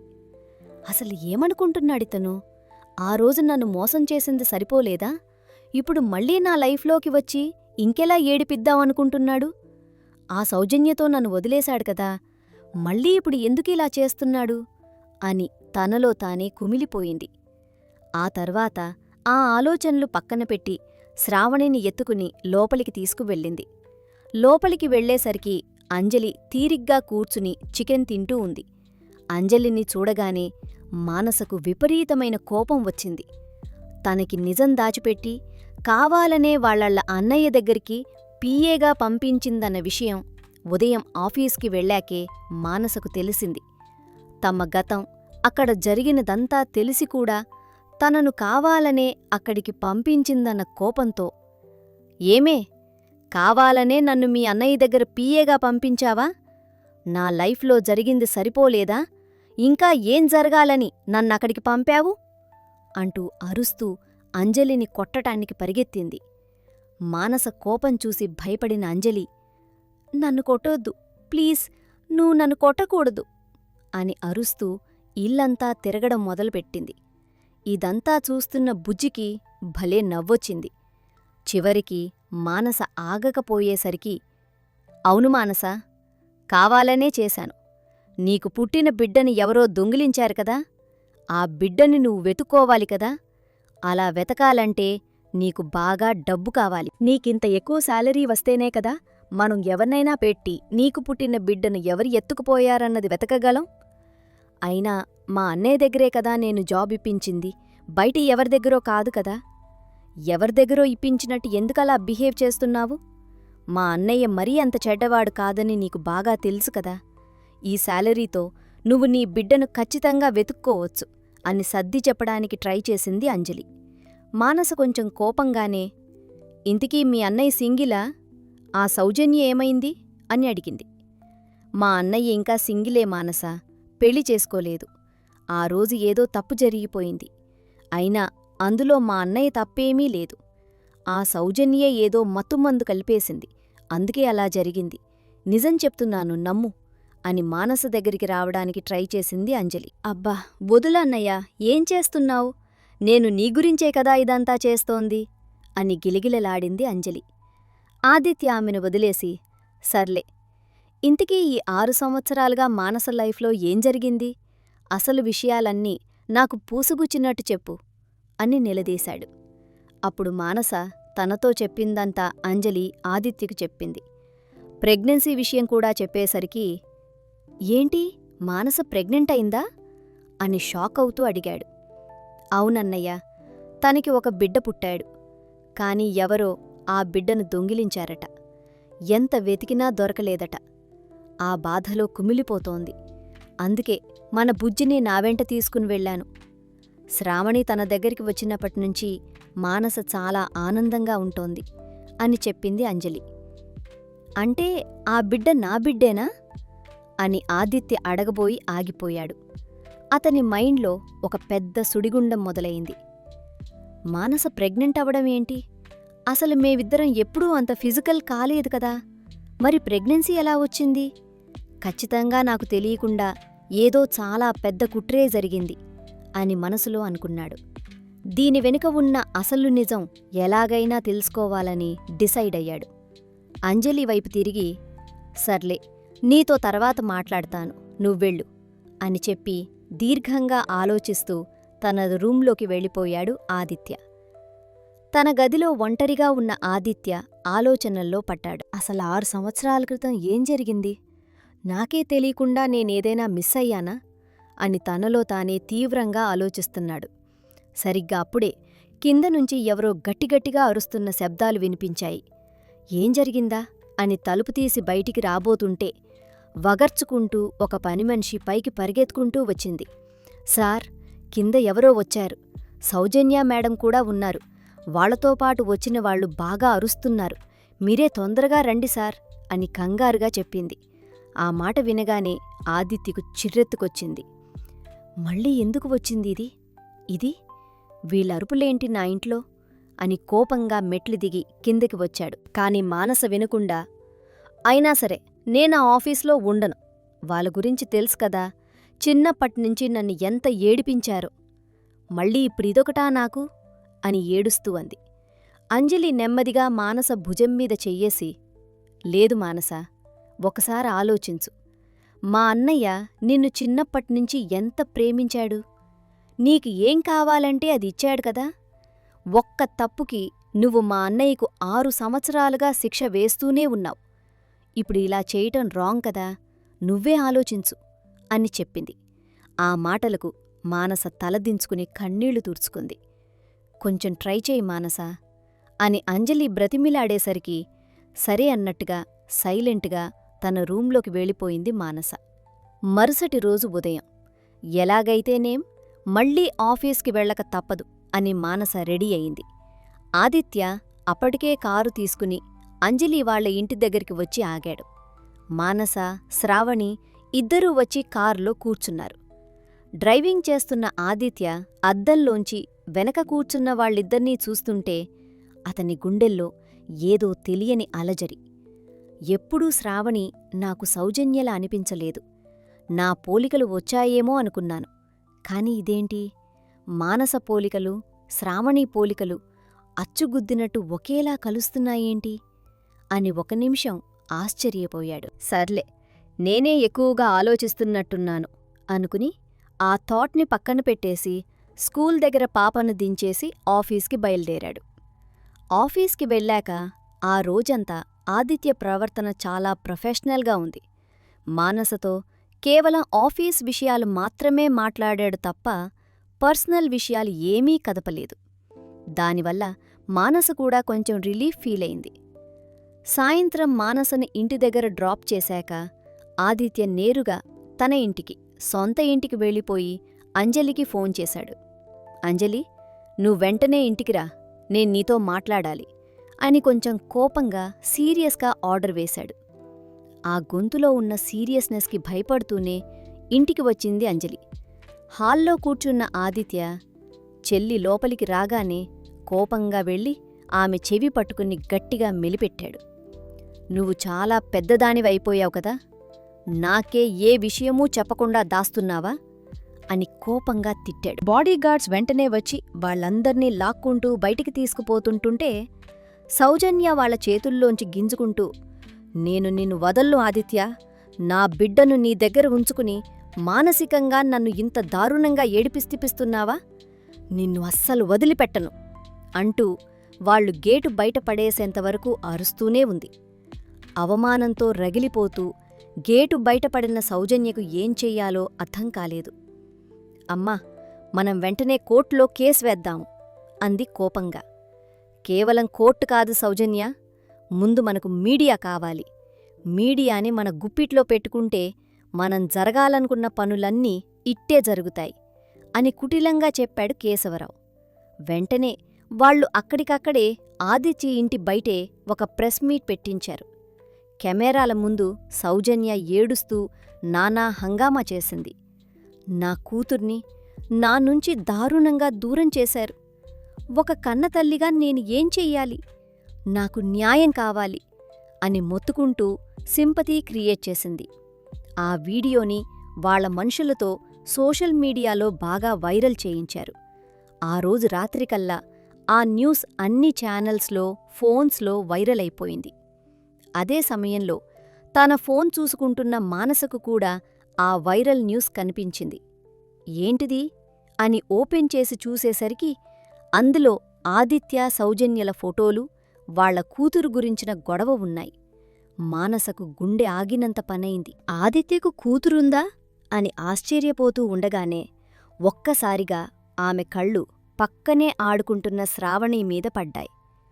ఆదిత్య పోలికలు, అంజలి మాటలు అన్నీ ఒక్కసారిగా ఆమె బుర్రలో మెదిలాయి. వెంటనే శ్రావణి దగ్గరికి వెళ్ళి ఆమె భుజాలు పట్టుకుని, నిజం చెప్పు శ్రావణి, నీ తండ్రి ఆదిత్య కపూరా అని వణుకుతున్న గొంతుతో అడిగింది. మానస అలా అడిగేసరికి బుజ్జికి ఏం చెప్పాలో తెలీలేదు. భయపడుతూనే అవును అన్నట్టుగా నెమ్మదిగా తల ఊపింది. ఆ నిజం తెలియగానే మానసలో ఇన్నాళ్ళు కట్టలు తెంచుకుంటున్న బాధ ఒక్కసారిగా బద్దలైంది. ఒక్క మాట కూడా మాట్లాడకుండా పరిగెత్తుకుంటూ వెళ్ళి తన రూం లోపలికి వెళ్ళి గడియ పెట్టుకుంది. దేవుడా, ఎంత అన్యాయం చేశావు! నా బిడ్డ ఎక్కడున్నాడో ఏమయ్యాడో కూడా నాకు తెలీదు. కాని నా జీవితాన్ని నాశనం చేసిన ఆ సౌజన్య బిడ్డను, నన్ను మోసం చేసిన వాడి బిడ్డను నేను ఇన్నాళ్ళు ఇంత ప్రేమగా చూసుకుంటున్నానా అని తలుపు వెనక కుప్పకూలిపోయి రాత్రంతా గుండెలు బాదుకుంటూ ఏడుస్తూనే ఉంది. కొంతసేపటికి అంజలి ఇంటికి వచ్చింది. రాగానే జరిగినదంతా శ్రావణి అంజలికి చెప్పేసింది. అవునా, ఇప్పుడు మీ ఆంటీ ఎక్కడుంది అని కంగారుగా అడిగింది అంజలి. రూంలోకి వెళ్ళిపోయి లాక్ వేసుకుందత్తా. బాగా ఏడుస్తోంది. నాకు భయమేస్తోంది. నన్నేమీ అనలేదు కాని ఆంటీకి మా అమ్మంటే నచ్చదా అత్తా అని చాలా అమాయకంగా ముద్దుగా అడిగింది శ్రావణి.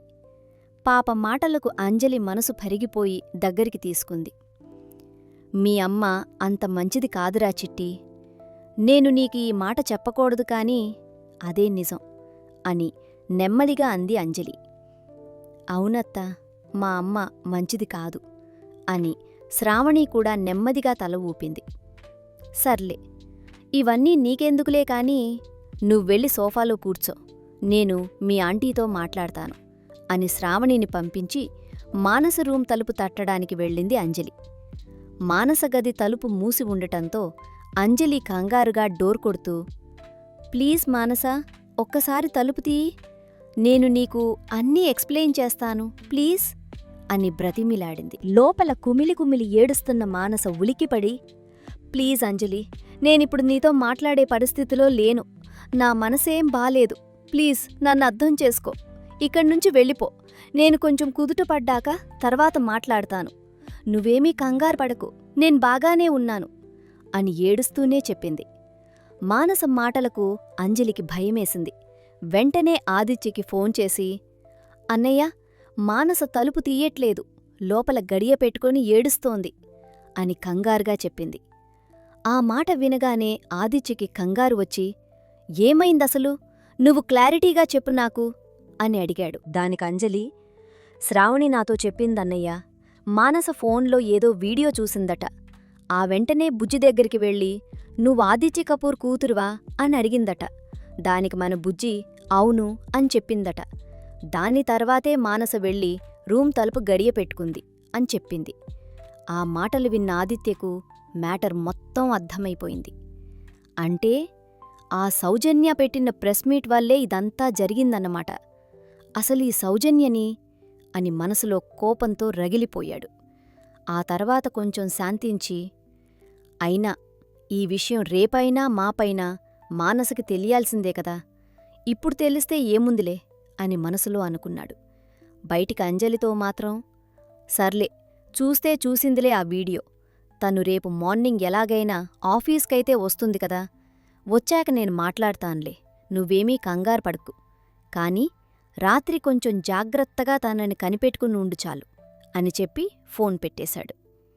ఆ రాత్రంతా గది గుమ్మం దగ్గరే కూర్చుని ఏడ్చిన మానస అలాగే అక్కడే నిద్రపోయింది. ఉదయం మెలకువ వచ్చేసరికి తెల్లారిపోయింది. స్నానం చేసి రెడీ అయింది కాని ఆమెకాఫీస్కి వెళ్లాలని అస్సలిష్టం లేదు. కాని వెళ్ళకపోతే ఆ 2 కోట్లు ఫైన్ కట్టమంటాడేమో. అసలే ఈ ఆదిత్య మైండేంటో నేనస్సలు అర్థం చేసుకోలేకపోతున్నాను అని మనసులో తిట్టుకుంటూ అయిష్టంగానే రూం బయటికి వచ్చింది. బయట హాల్లో అంజలి, ఆమె పక్కనే బుజ్జి కూర్చుని ఉన్నారు. బుజ్జిని చూడగానే మానస మనసు కకావికలమైంది.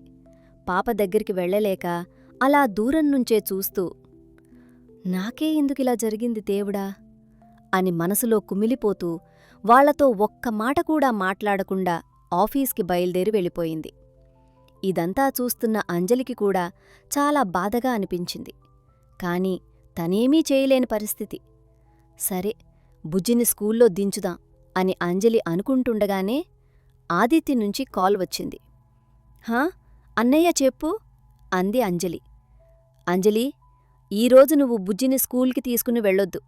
నువ్వు, పాప ఇద్దరూ కలిసి డాడీ ఎక్కడైతే ఉంటున్నాడో ఆ ఇంటికి వెళ్ళండి. అక్కడే ఉండండి, సరేనా? ఇక నుంచి మనమందరం అక్కడే ఉంటున్నాము అని చెప్పాడు ఆదిత్య. అదేంటన్నయ్యా, మరి స్కూల్ అని అంజలి అడిగేలోపే ఆదిత్య ఫోన్ పెట్టేశాడు. అంజలి కన్ఫ్యూజన్గా ఫోన్ వంక చూస్తుంటే బుజ్జి కూడా అత్తవైపు అయోమయంగా చూసింది. ఏం లేదు బుజ్జీ, మీ నాన్న ఆర్డర్ వేశాడు. మనం మీ తాతయ్య వాళ్ళింటికి వెళ్తున్నాం. ఆయన నీకు తెలుసు కదా, కానీ మనం ఎప్పుడూ ఆ ఇంటికి వెళ్ళలేదు. నేను నిన్ను తీసుకువెళ్ళలేదు కూడా. అక్కడ ఎవరితోనూ ఎక్కువగా మాట్లాడకూడదు, సరేనా అని చెప్పి వాళ్ళిద్దరూ ఆదిత్య వాళ్ళ నాన్నగారింటికి బయలుదేరారు. ఇటు ఆఫీస్కి వచ్చిన మానస ఆదిత్య క్యాబిన్లోనే తనకోసం స్పెషల్గా వేయించిన డెస్క్ దగ్గర కూర్చుని ఆ రోజు మీటింగ్స్ ఏమున్నాయి, షెడ్యూల్స్ ఏంటి అని అన్నీ సైలెంట్గా చూసుకుంటోంది. ఆదిత్య అప్పటిదాకా ఆఫీస్కి రాలేదు. యాక్చువల్గా ఆ రోజు అతను 2 గంటలు లేటుగా వచ్చారు. అతను క్యాబిన్లోకి రాగానే మానస అతన్ని చూసింది కానీ ఒక్క మాట కూడా మాట్లాడలేదు. కనీసం విష్ కూడా చేయలేదు. అది చూసి ఆదిత్యకు చాలా కోపం వచ్చింది. కాని కొంచెం స్పేస్ ఇద్దాంలే అని కోపాన్ని కంట్రోల్ చేసుకుని అక్కడే ఉన్న తన చైర్లో వెళ్లి కూర్చుని మానస వంక చూస్తూ ఉండిపోయాడు. అలా ఒకే క్యాబిన్లో ఉన్న ఇద్దరి మధ్య మాటలు లేకుండానే లంచ్ టైం కూడా అయిపోయింది. మానస ఉదయం టిఫిన్ కూడా చేయలేదన్న విషయం అంజలి అప్పటికే ఆదిత్యకు ఫోన్ చేసి చెప్పింది. దానికి తోడు ఆమె డల్గా ఉండటం చూసి ఆదిత్య తన సీట్లోంచి లేచి ఆమె డెస్క్ దగ్గరికి వెళ్ళి, మానసా, రా, అన్నం తిందాం అని పిలిచాడు. దానికి మానస మొహం తిప్పుకుని, నాకు ఆకలిగా లేదు, మీరు తినండి అని కోల్డ్గా చెప్పింది. ఆ మాటతో ఆదిత్యకు సహనం నశించింది. ఇంకా నాటకాలాపు అని గట్టిగా అరిచి ఆమె చెయ్యి పట్టుకుని అక్కడే క్యాబిన్కి అటాచ్ అయ్యి ఉన్న బెడ్రూం లాంటిదిలోకి లాక్కుని వెళ్ళి లోపలున్న మంచం మీదకు విసిరేశాడు. దాంతో మానస చాలా భయపడిపోయి, ఏం చేస్తున్నారు మీరు అని కంగారుగా అడిగింది. నీకు ఎంత టైం ఇచ్చినా, ఎంత స్పేస్ ఇచ్చినా నువ్వు మారేటట్లేవు మానసా. అసలింకా ఎన్ని రోజులు నాకీ శిక్ష వేద్దామనుకుంటున్నావు నువ్వు అని ఆదిత్య కోపంగా అడిగాడాడు. నిజం చెప్తున్నాను, నమ్ము. ఆ సౌజన్యతో నాకు ఎలాంటి సంబంధమూ లేదు. తను నాతో చనువుగా ఉన్నట్టు క్రియేట్ చేసినదంతా ఒక ఫుల్ ఫ్లెడ్జ్డ్ ప్లాన్. నా క్యారెక్టర్ గురించి చిన్నప్పటినుంచి నీకు తెలుసు కదా. ఆదిత్య ఎలాంటివాడో నీకు తెలీదా అని సూటిగా అడిగాడు. మానస కన్నీళ్ళు ఆపుకుంటూ, అవునా, మరి నీకు పుట్టిన కూతురు సంగతేంటి? ఒక కన్నతల్లిని బిడ్డను మధ్యలో ఎలా వదిలేస్తావు? నీకిష్టం వచ్చినట్టు వాళ్ళని రోడ్డును పడేసి ఇప్పుడు నన్ను పెళ్లి చేసుకుందామనుకుంటున్నావా? ఇది కరెక్ట్ కాదు ఆదిత్య. ఆ చిన్నారికి తల్లి దూరమవుతుంది కదా అని నిలదీసింది. ఆ మాటలకు ఆదిత్యకి ఎక్కడలేని కోపం వచ్చి ఆమెకు మరింత దగ్గరగా వెళ్ళి, ఓహో, బాగానే చెప్తున్నావే.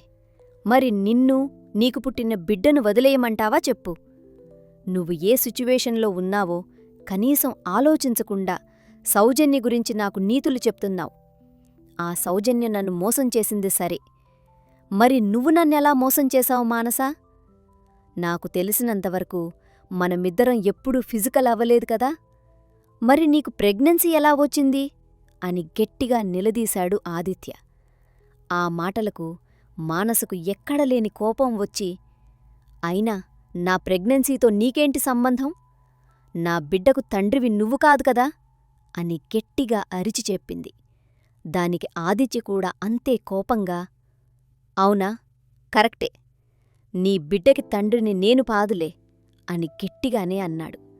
అది వినగానే మానస ఒక్కసారిగా ఆగిపోయి, అయినా నా బిడ్డ గురించి నీకు ఎవరు చెప్పారు? అంజలి చెప్పిందా అని అంటూనే కోపంగా ఆదిత్యవైపు చూసింది. నాకెవరు చెప్తేనే మానసా, నీకు బిడ్డ పుట్టగానే ఎవరో దొంగిలించారు కదా. ఇదంతా నీకో పెద్ద కుట్రలా, ఒక ఫుల్ ఫ్లెడ్జ్ ప్లాన్లా అనిపించట్లేదా అని అడిగేసరికి మానస ఒక్క నిమిషం ఆగిపోయింది. అంటే నువ్వేం చెప్పాలనుకుంటున్నావు అని అయోమయంగా అడిగింది మానస. నేను చెప్పేది తర్వాత, ముందు నువ్వు చెప్పు. నువ్వు ప్రెగ్నెంట్ ఎలా అయ్యావు? నువ్వు చెప్తే అప్పుడు నేను నీకు క్లారిటీ ఇస్తాను. అయినా నీ బిడ్డగుడు గురించి నాకిప్పటికే చాలా విషయాలు తెలిసాయి అన్నాడు ఆదిత్య. ఆ మాటలకు మానస కొంచెం భయంగానే ఆదిత్య వంక చూసి మొత్తం చెప్పడం స్టార్ట్ చేసింది. ఆ రోజు నా బీటెక్ అయిపోయిందని ఫేర్వెల్ పార్టీ ఇచ్చారు కదా, ఆ పార్టీకి నేను నిన్ను కూడా రమ్మని ఫోర్స్ చేశాను. నువ్వొచ్చావు కానీ ఆ రోజు పార్టీలో మనం ఎక్కువ డ్రింక్ కూడా చేయలేదు. కానీ నువ్వు ఎలాగో బాగా మత్తులోకి వెళ్ళిపోయావు. నన్ను ఒక రూంలోకి తీసుకుని వెళ్ళిపోయావు. ఆ తర్వాత మన ఇద్దరి మధ్య అని చెప్తూ సగంలోనే ఆగిపోయింది మానస.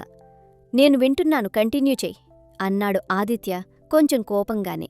దాంతో మానస తల దించేసుకుని, ఆ రోజు రాత్రి అలా మన ఇద్దరం ఇంటిమేట్ అయ్యాము. మన ఇద్దరి మధ్య ఉన్న హద్దులన్నీ చెరిగిపోయాయి అని భయపడుతూనే చెప్పింది. సరే, మరి ఆ తర్వాత ఏం జరిగింది? పొద్దున్నే లేచి చూసేసరికి నువ్వెందుకు నా పక్కన లేవు అని కోపంగానే అడిగాడు ఆదిత్య. దానికి మానస, ఆ రోజు పొద్దున్నే మా అత్తయ్య దగ్గర్నుంచి ఫోన్ కాల్ వచ్చింది. నేను రూమ్ బయటికి వెళ్లి ఫోన్ అటెండ్ చేశాను. వెంటనే ఇంటికిరా, మీ మావయ్యకి బాలేదు, రాత్రంతా ఎక్కడ తగలాడావు అని అరిచింది. దాంతో నేను కంగారుగా నీకు చెప్పకుండానే ఇంటికి బయలుదేరి వెళ్ళిపోయాను అని చెప్పింది. అవునా? దీని కంటిన్యూయేషన్ స్టోరీ నేను చెప్పమంటావా? ఆ రోజు తారీఖు గుర్తుందా నీకు అని అడిగాడు ఆదిత్య. హా, నాకు గుర్తుంది. అది డిసెంబర్ 14వ తారీఖు అని చెప్పింది. అవును కదా? అయితే నేను నీకు ఒక పెన్డ్రైవ్ చూపిస్తాను. అది చూడు, అందులో ఏం జరిగింది అన్నది అప్పుడు నీకు మొత్తం క్లారిటీ వస్తుంది అని చెప్పి అక్కడే ఉన్న ల్యాప్టాప్ తీసుకున్నాడు. తన జేబులో నుంచి ఒక పెన్డ్రైవ్ తీసి ఆ సిస్టంకి కనెక్ట్ చేసి ఓపెన్ చేశాడు. అదంతా ఎక్కడైతే పార్టీ జరిగిందో ఆ హోటల్ సీసీటీవీ ఫుటేజ్. అందులో వాళ్ళిద్దరూ ఒక రూంలోకి వెళ్లడం, ఆ రూంలో వాళ్ళిద్దరూ పడుకోవడం అన్నీ రికార్డయ్యాయి. అవన్నీ చూస్తున్నప్పుడు మానసకు కొంచెం సిగ్గేసి అలా ముడుచుకుపోయింది. ఆ తర్వాత వీడియోలో మానస ఫోన్ మాట్లాడుతూ రూం బయటికి వెళ్ళిపోయి అక్కడినుంచి కంగారుగా వెళ్ళిపోవడం కనిపించింది. మానస అలా వెళ్ళిపోగానే సరిగా అప్పుడే అక్కడికి సౌజన్య వచ్చింది. మెల్లగా రూం లోపలికి వెళ్ళి మత్తులో ఉన్న ఆదిత్య పక్కన పడుకుని బట్టలు ఇప్పేసి తనతో పాటు క్లోజ్గా ఉన్నట్టు కొన్ని ఫోటోలు తీసుకుంది. ఆ వీడియో చూసి మానసకి మైండ్ బ్లాక్ అయింది. అంటే ఆ ఫోటోలు సౌజన్య ఒక ప్లాన్ ప్రకారం తీసుకుందన్నమాట. అంటే వాళ్ళు నన్ను దారుణంగా మోసం చేశారు అని ఆమెకు మొత్తం అర్థమైపోయింది. వెంటనే ఆదిత్య వంక చూసి, ఇదంతా నువ్వు ఎలా తీసుకొచ్చావా ఆదిత్య అని అడిగింది. నేను నా ఇన్వెస్టిగేషన్ టీంకి ఒక టాస్క్ ఇచ్చాను. ఆ రోజు రాత్రి అసలేం జరిగిందో మొత్తం కూపీలాగమని చెప్పాను. ఆ ఇన్వెస్టిగేషన్ కంప్లీట్ అయ్యాకే ఈ పెన్ డ్రైవ్ నా చేతిలోకి వచ్చింది అని చెప్పాడు ఆదిత్య. అంతేకాదు, నీకింకొక నిజం కూడా చెప్పాలి మానస.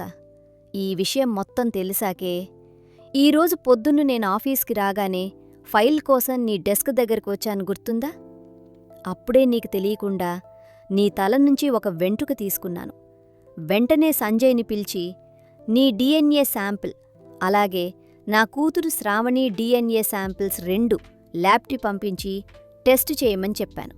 శ్రావణి నిజంగా ఎవరి కూతురో తెలుసుకోవాలని ఆ టెస్ట్ చేయించాను అని ఆదిత్య అంటుండగానే సరిగ్గా అప్పుడే సంజయ్ ల్యాబ్ రిపోర్ట్ తీసుకుని లోపలికి వచ్చాడు. సార్, రిపోర్ట్ వచ్చేసింది అని ఆ కవర్ ఆదిత్య చేతికిచ్చి వెళ్ళిపోయాడు సంజయ్. ఆదిత్య ఆ కవర్ ఓపెన్ చేసి చూశాడు. అందులో ఉన్న రిజల్ట్ చూడగానే అతన్ని కళ్ళు చెమర్చాయి. మొత్తం విషయం అర్థమైపోయింది. ఆ రిపోర్ట్ని మెల్లగా మానస చేతిలో పెట్టాడు. మానస చేతులు వణుకుతుండగా ఆ రిపోర్ట్ చూసింది. అందులో డిఎన్ఏ మ్యాచెస్, బయలాజికల్ మదర్ అని ఉంది. అది చూడగానే మానస షాక్ అయిపోయింది. అంటే శ్రావణి, ఆ బుజ్జి నా కూతురా? ఇదంతా ఆ సౌజన్య ఆడిన ప్లానా? నా బిడ్డను కావాలనే వాళ్ళు దొంగిలించి నీ బిడ్డ అని చెప్పి నీకంటగట్టారా అని గట్టిగా ఏడుస్తూ అక్కడే నేలమీద కుప్పకూలిపోయింది. ఆదిత్య వెంటనే కిందకు వంగి ఆమెను గుండెలకు హత్తుకుని ఓదార్చాడు. ఏడవకు మానసా, ఇదంతా నా వల్లే జరిగింది. నీ ప్రేమలో పిచ్చివాడినైపోయి నేను ఆలోచించే శక్తిని కోల్పోయాను. నువ్వు నన్ను వదిలేసి వెళ్ళిపోయాక నేను డిప్రెషన్లోకి వెళ్ళిపోయాను. సరిగ్గా అదే టైంలో ఆ సౌజన్య ఈ బిడ్డను తీసుకువచ్చి, ఇది నీ కూతురే అని నా చేతిలో పెట్టింది. ఆ టైంలో నేను నా డిఎన్ఏ, ఆ పాప డిఎన్ఏ మాత్రమే టెస్ట్ చేయించాను. అప్పుడే గనక సౌజన్య డిఎన్ఏ కూడా టెస్ట్ చేయించి ఉంటే ఆ పిల్ల సౌజన్యది కాదన్న నిజం అప్పుడే బయటపడేది. అదంతా నా మూర్ఖత్వమే మానసా అని కోపంగా, బాధగా అన్నాడు. అందమైన నా బొమ్మలాంటి కూతుర్ని నాకు కాకుండా చేశారాదిత్య అని ఏడుస్తూనే, కాని ఈ టెస్ట్ చేయించాలన్న డౌట్ నీకెలా వచ్చింది అని అడిగింది మానస. 2 రోజుల క్రితం మీ ఇద్దర్నీ నేను కారులో ఇంటికి డ్రాప్ చేస్తున్నప్పుడు రియర్ వ్యూ మిర్రర్లో మీ ఇద్దరి మొహాలను చాలా జాగ్రత్తగా గమనించాను మానసా. మీ ఇద్దరి పోలికలు అచ్చు గుద్దినట్టు ఒకేలా ఉన్నాయి. అప్పుడే నా బుర్రలో ఒక చిన్న అనుమానం బీజం పడింది. ఇన్నాళ్ళు తనలో నా పోలికలే ఉన్నాయనుకున్నాను, కాని అది నీ పోలిక అని ఆ రోజే అర్థమైంది. అందుకే ఎలాగైనా ఈ డిఎన్ఏ టెస్ట్ చేయించాలని అనుకున్నాను. ఫైనల్గా ఇలా నిజం తెలుసుకున్నాను అని చెప్పాడు. మానస ఆనందంతో, కృతజ్ఞతతో ఆదిత్యను గట్టిగా హగ్ చేసుకుంది. సారీ ఆదిత్య, ఆ ఫోటోలు చూసి నేను మోసపోయాను. అసలు ఆ టైంలో నేను నిన్ను వదిలి వెళ్లకుండా నీతోనే ఉండాల్సింది అని కన్నీళ్లు పెట్టుకుంది. ఆదిత్య ఆమెను చిన్నగా నవ్విస్తూ, అయితే నన్ను నమ్మకుండా వెళ్ళిపోయినందుకు నీకు నేనేం పనిష్మెంట్ ఇవ్వాలో చెప్పు అని అడిగాడు. ఇంకేం పనిష్మెంట్ ఆదిత్య? ఇన్నేళ్లుగా నా కూతురు నీ దగ్గరే ఉంటే నేను నా బిడ్డ కోసం దూరంగా ఉంటూ ఏడుస్తూ నరకం అనుభవించాను కదా, అంతకంటే పెద్ద పనిష్మెంట్ ఇంకేముంటుంది అని ముద్దుగా చిన్న ఏడుపుతో అంది. సరే సరే, ఇంకా ఏడవకు. ఇకనుంచి నువ్వెక్కడికీ వెళ్లాల్సిన అవసరం లేదు. నువ్వు నా కూతురు ఎప్పటికీ నా దగ్గరే నాతోనే ఉంటారు అని ఆమెను తన గుండెలకు హత్తుకుని నుదుటిమీద ప్రేమగా ముద్దు పెట్టుకున్నాడు ఆదిత్య. కొద్దిసేపటికి మానస స్థిమితపడి, ఆదిత్య, మరి అంకుల్కి ఈ విషయం తెలిసిందా? వచ్చారా ఆయన అని అడిగింది. నాన్నకి ఇంకా తెలీదు మానసా. నేనాయనతో ఉండట్లేదు, వేరే ఇంట్లో ఉంటున్నాను కదా, అందుకే ఆయనకి ఈ విషయాలేవీ తెలీదు.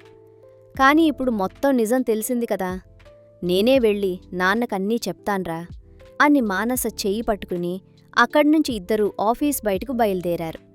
అలా కారులో వెళ్తుండగా మానసకొక డౌటు వచ్చింది. ఆదిత్య, ఇప్పుడు న్యూస్ ఛానల్స్ అన్నీ ఆ సౌజన్య గురించే మాట్లాడుతున్నాయి కదా, ఇప్పుడు మనం ఏం చెయ్యాలి అని అడిగింది. దానికి ఆదిత్య నవ్వి, దాంట్లో ఏముంది మానసా, అది ఏం చేస్తుందో చెయ్యనివ్వు. అసలది ఏం చేసిందో సాక్ష్యాలతో సహా మొత్తం బయటపెడితే జనాలు దానిమీదే పడతారు. ఇన్ని సంవత్సరాలు నువ్వు ఎంత నరకం అనుభవించావో తెలిస్తే సింపతి అంతా నీకే వస్తుంది. నువ్వేం భయపడకు అని ధైర్యం చెప్పి ఆమెను వాళ్ళ నాన్నగారింటికి తీసుకువెళ్ళాడు. అప్పటికే అంజలి బుజ్జిని తీసుకుని వాళ్ళ నాన్నగారి కళ్యాణ్ కపూర్ ఇంటి దగ్గరే ఉంది. కళ్యాణ్ కపూర్కి ఆదిత్య అంటే ప్రాణం. ఆదిత్య మానసను ప్రేమించాడని, కాని వాళ్ల మధ్య ఏదో అపార్థం వచ్చి మానస దూరమైపోయిందని మాత్రమే ఆయనకు తెలుసు. కాని అసలు ఏం జరిగిందన్న నిజం ఆయనకు తెలియదు. కళ్యాణ్ కపూర్ చాలా మంచివారు. చిన్నప్పుడు మానస వాళ్ళింటికి వెళ్ళినప్పుడు ఆమెను సొంత కూతుర్లా బాగా చూసుకునేవారు. ఆదిత్య మానస ఇంటికి రాగానే, బుజ్జీ, డాడీ డాడీ అంటూ పరుగెత్తుకుంటూ ముందుకు వచ్చింది. కాని పక్కనే ఉన్న మానసను చూసి ఒక్కసారిగా ఆగిపోయింది. మానస చిరునవ్వుతో బుజ్జి దగ్గరికి వెళ్ళి, ఇంకా నాటకాలాపు బుజ్జీ, నువ్వు ఈయన కూతురువని నాకు తెలిసిపోయిందిలే అని నవ్వుతూనే ఆమెను ఎత్తుకుంది. అప్పుడు బుజ్జి ముద్దుగా, అంటే మీ ఇద్దరూ పెళ్లి చేసుకుంటున్నారా? అంటే నువ్వు నాకు కొత్త అమ్మవా అని అడిగింది. దానికి మానస ప్రేమగా, అవును చిట్టి, నేను నీ అమ్మనే. ఇకనుంచి నన్ను అమ్మ అని పిలువు, అర్థమైందా అని ముద్దాడింది. ఆ మాట వినగానే బుజ్జి ఆనందంతో, అయితే ఇంక నన్ను ఎవరూ కొట్టరా అమ్మా అని ఒక్కసారిగా అనేసింది. ఆ మాట విన్న మానస గుండె ఆగినంత పనయింది. భయంతో కంగారుగా, ఏంటి కొట్టడం ఏంటి, నిన్ను ఎవరు కొట్టారు అని అడిగింది. ఆదిత్య కూడా షాక్ అయ్యి, ఏంటో నిజం చెప్పు బుజ్జీ, నువ్వు నిజం చెప్పకపోతే నిన్ను నేనెలా కాపాడుకోగలను? ఇప్పుడు నీకు అమ్మ కూడా వచ్చేసింది. నిన్ను ఎవరూ మా దగ్గర్నుంచి దూరం చెయ్యలేరు. నిజం చెప్పు తల్లీ, ఏం జరిగింది? అని నెమ్మదిగా అడిగాడు. అప్పుడు బుజ్జి భయపడుతూ, ఏడుస్తూ ఇలా చెప్పడం మొదలుపెట్టింది. డాడీ, ఆ అమ్మ సౌజన్య నన్ను ఎప్పుడూ కొట్టేది, తిట్టేది. నేను నీతోనే ఉండాలి. ఒకవేళ నన్ను బయటకు గెంటేస్తే నేను కూడా అమ్మతోనే వెళ్ళిపోతాను అని నువ్వు డాడీకి చెప్పాలి అని నన్ను బెదిరించేది. నేనలా చెప్పనంటే నన్ను రాత్రంతా మోకాల మీద కూర్చోబెట్టేది. అన్నం కూడా పెట్టకుండా చాలా గట్టిగా కొట్టేది డాడీ అని వెక్కి వెక్కి ఏడ్చింది. అదంతా విన్న ఆదిత్యకు మైండ్ బ్లాక్ అయింది. అదేంట్రా, చిన్నప్పట్నుంచి నిన్ను నేనే కదా చూసుకుంటున్నాను. ఎప్పుడో ఒకటో రెండో సార్లు కదా నిన్ను ఆవిడ దగ్గర వదిలాను అన్నాడు.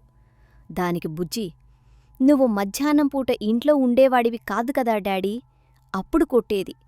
ఒక్కొక్కసారి నువ్వు టూర్ మీద వెళ్ళినప్పుడు అత్తకూడా ఇంట్లో లేనప్పుడు నన్ను బాగా ఏడిపించేది. మొన్న కూడా నన్ను రూంలో పెట్టి కొట్టింది డాడీ అని తన ఒంటిమీద ఉన్న వాతలు చూపించింది. ఆ వాతలు చూడగానే ఆదిత్యకు కోపం కట్టలు తెంచుకుంది. ఎందుకు చేయదు?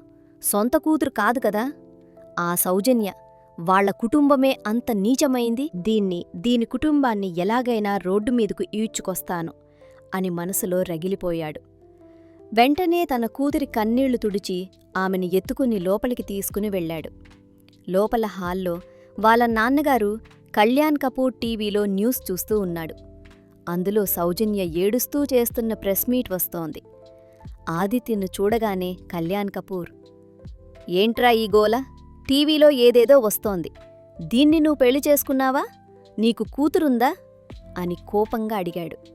అప్పుడే ఆ చిన్నపిల్ల వాళ్ల తాతయ్య వంక భయంగా, ఆశ్చర్యంగా చూస్తోంది. అలా చూస్తున్న బుజ్జిని చూడగానే కళ్యాణ్ కపూర్కి మనసు కరిగిపోయి కోపం పోయింది. భలే ఉందే ఈ పాప అని దగ్గరికి వెళ్ళి ఎత్తుకున్నాడు. బుజ్జి ఆదిత్య వంక చూసి, డాడీ, ఈయనెవరు? అని అడిగింది. దానికి ఆదిత్య, ఈయన మీ తాతయ్యరా, నువ్వు తాతయ్య అని పిలవచ్చు అని చెప్పాడు. వెంటనే కళ్యాణ్ కపూర్కి మళ్లీ డౌటొచ్చి కోపంగా ఆదిత్య వైపు చూసి, అంటే ఈ పాప ఆ సౌజన్య కూతురా? అని అడిగాడు. ఆ గొంతుకి బుజ్జి కొంచెం భయపడింది. అప్పుడు మానస ముందుకు వచ్చి, లేదంకుల్, తను నా కూతురు అని చెప్పింది. ఆ మాట వినగానే కళ్యాణ్ కపూర్ షాక్ అయ్యాడు. ఏం జరిగింది తల్లి అసలు? అని అడిగాడు. అందరూ సోఫాలో కూర్చున్నారు. పెద్దవాళ్లు మాట్లాడుకోవాలి కాబట్టి బుజ్జిని ఆడుకోవడానికి అంజలి పైకి టెర్రస్ మీదకు తీసుకువెళ్ళింది. ఆ తర్వాత ఆదిత్య, మానస కలిసి 6 సంవత్సరాల క్రితం జరిగిన దగ్గర్నుంచి DNA టెస్ట్ వరకు అంతా పూసగుచ్చినట్టు చెప్పారు. అదంతా విన్న కళ్యాణ్ కపూర్కి రక్తం మరిగిపోయింది. ఆ కుటుంబమే అంత నీచమైంది ఆదిత్య. చిన్నప్పుడు మానస అమ్మా నాన్నలు చనిపోయారు కదా, యాక్సిడెంట్ అన్నారు కాని నిజానికి వాళ్లను చంపించింది ఆ సౌజన్య వాళ్లే. అప్పట్లో నాకు పూర్తిగా నిజం తెలీదు కాని వాళ్లు ఎంతటికైనా తెగించే కిరాతకులు. ఇప్పుడు నా మనవరాలి మీద కూడా చేయి చేసుకుంటారా? మనం ఎలాగైనా వాళ్లమీద క్రిమినల్ కేసు వెయ్యాలి అని కోపంగా అన్నాడు. మనం వాళ్లమీద ఎలాగైనా కేసు వెయ్యాలి ఆదిత్య అన్నాడు కళ్యాణ్ కపూర్ కోపంగా. అవును నాన్న, వాళ్లు కేసు వేయకముందే నేను అదే పనిలో ఉన్నాను. నా దగ్గర ఫుల్ ప్రూఫ్స్ ఉన్నాయి. వాళ్లని రోడ్డు మీదకు లాగకపోతే నా పేరు ఆదిత్య కపూర్ కాదు అన్నాడు ఆదిత్య చాలా కసిగా. ఆ తర్వాత వాళ్లందరూ ఆ గొడవ గురించే కొంతసేపు మాట్లాడుకున్నారు. అప్పుడు కళ్యాణ్ కపూర్ బుజ్జివంక ఆప్యాయంగా చూస్తూ, నా మనవరాలు ఎంత అందంగా ఉందో, నిజంగానే అచ్చుమానస పోలికలే కదరా అన్నాడు. ఆ మాట వినగానే ఆదిత్య ఒక్క నిమిషం ఏమీ మాట్లాడలేక ఆగిపోయి అలా ఉండిపోయాడు. కళ్యాణ్ గారు బుజ్జిని ఎత్తుకుని, నేను బుజ్జితో నా రూంలో కాసేపు ఆడుకుంటాను అని చెప్పి వెళ్తూ మానస దగ్గరికి వచ్చారు. ఆమె తలమీద ప్రేమగా తట్టి, అమ్మ మానసా, ఇది నీ ఇల్లే అనుకో, జాగ్రత్తగా ఉండు తల్లీ అని చెప్పి బుజ్జిని తీసుకుని తన రూంలోకి వెళ్ళిపోయాడు కళ్యాణ్ గారు. కొంతసేపటి తర్వాత రూంలో బుజ్జితో ఆడుకుంటున్న కళ్యాణ్రావు గారి దగ్గరికి ఆదిత్య వచ్చాడు. వచ్చి వాళ్ళ నాన్న కాళ్ళ దగ్గర కింద కూర్చుని ఆయన చేతులు పట్టుకుని, నాన్నా, నేను తప్పు చేశాను. బుజ్జి అచ్చం వాళ్ళమ్మ మానసలాగే ఉంది. కానీ నేను ఇన్నాళ్ళు అసలు గుర్తుపట్టలేకపోయాను నాన్నా అని బాధగా అన్నాడు. అప్పుడు కళ్యాణ్ గారు ఆదిత్యను ఓదారుస్తూ, లేదురా, నువ్వు ఏ తప్పూ చేయలేదు. నువ్వు గుర్తుపట్టలేదంటే దానికి ఒకటే కారణం. నువ్వు ఎప్పుడూ మానస గురించే ఆలోచిస్తూ తనకోసమే వెతుకుతూ ఉన్నావు. అందుకే నీకు ఈ ఆలోచన రాలేదంతే. అయినా ఇప్పుడెలాగైతేనే మానసని తిరిగి మనింటికి తీసుకొచ్చావు కదా, ఇక ఏడవకు అని ధైర్యం చెప్పాడు. అయినా అదృష్టం కొద్దీ మానస అంజలికి కనిపించింది. లేకపోతే ఏమయ్యేది? ఆ సౌజన్య ఈ చిన్నపిల్లకు ఎంత నరకం చూపించిందో విన్నాం కదా. మనకు ఈ నిజం తెలియకపోతే నా మనవరాలు ఇంకెన్ని సంవత్సరాలు ఆ నరకం అనుభవించేదో అని ఆవేదనగా అన్నాడు కళ్యాణ్ గారు. మరోవైపు సౌజన్య వాళ్ళింట్లో వాళ్ళ నాన్న కేశవరావు కంగారుగా, కోపంగా ఇంటికి వచ్చాడు. ఆ ఆదిత్యగాడు నా ప్రాజెక్టులన్నీ లాగేసుకుంటున్నాడు. ఒక్క ప్రాజెక్టు కూడా మనకు రానివ్వకుండా చేస్తున్నాడు. వాడు మనమీద పగ తీర్చుకుంటున్నాడు. నా బిజినెస్ అంతా లాస్ వస్తోంది. ఇప్పుడు మన రోడ్డున పడేలా ఉన్నాం. ఏం చెయ్యాలో నాకర్థం కావడం లేదు అని అరిచాడు. అక్కడికి వచ్చిన కాంత, సౌజన్య అదంతా విన్నారు. ఆదిత్య మనమీద పగ తీర్చుకుంటున్నాడు సరే, నా కూతురు అక్కడే ఉంది కదా, దాన్ని నేను తీసుకువస్తాను అంది సౌజన్య కోపంగా. దానికి కేశవరావు మరింత కోపంగా, అది నీ కూతురేంటి? నువ్వు దాన్ని నిజంగా కన్నావా ఏంటి? నువ్వు మానస దగ్గర్నుంచి ఎత్తుకొచ్చిన కూతురే కదా అది? ఆ మానస కడుపుతో ఉందని తెలిసే కదా నువ్వీ నాటకమంతా ఆడావు? పోనీ దాన్నేమైనా నువ్వు శుభ్రంగా చూసుకున్నావా? ఎప్పుడూ కొడుతూనే ఉండేదానివి. అది నీ దగ్గర ఎప్పుడూ భయపడుతూనే ఉండేది కదా. అలాంటప్పుడు అది మన దగ్గరికి ఎలా వస్తుంది అని సౌజన్య మీద గట్టిగా అరిచాడు. అప్పుడు కాంత కళ్ళగజేసుకుని, మీరాగండి, ఎందుకలా అరుస్తున్నారు? మీరేం మాట్లాడుతున్నారో మీకర్థమవుతోందా? అది ఆ మానసకు పుట్టిన పిల్ల. దాన్ని నా కూతురు ఎందుకు సాకుతుంది? ఎలాగైనా ఆదిత్యతో కలిసి మళ్లీ ప్రెగ్నెంట్ అవ్వాలని మన సౌజన్య అనుకుంది. ఇంకో పిల్లవాడు పుడితే ఆ మానస పిల్లను బయటపడేద్దాం అనుకుంది. కాని మొత్తానికే మోసం వచ్చింది. పైగా ఆ పిల్ల అచ్చువాళ్ల అమ్మ మానస పోలికలతోనే తయారైంది అని అరిచింది. వెంటనే సౌజన్య కూడా కలివిచేసుకుని, అవును నాన్నా, వాళ్ల అమ్మ పోలికలతో ఉన్న దానిమీద నాకు ప్రేమ ఎలా వస్తుంది? దాన్ని చూస్తుంటేనే నాకు ఎంత కోపం వచ్చేదో తెలుసా నాన్నా అంది కసిగా.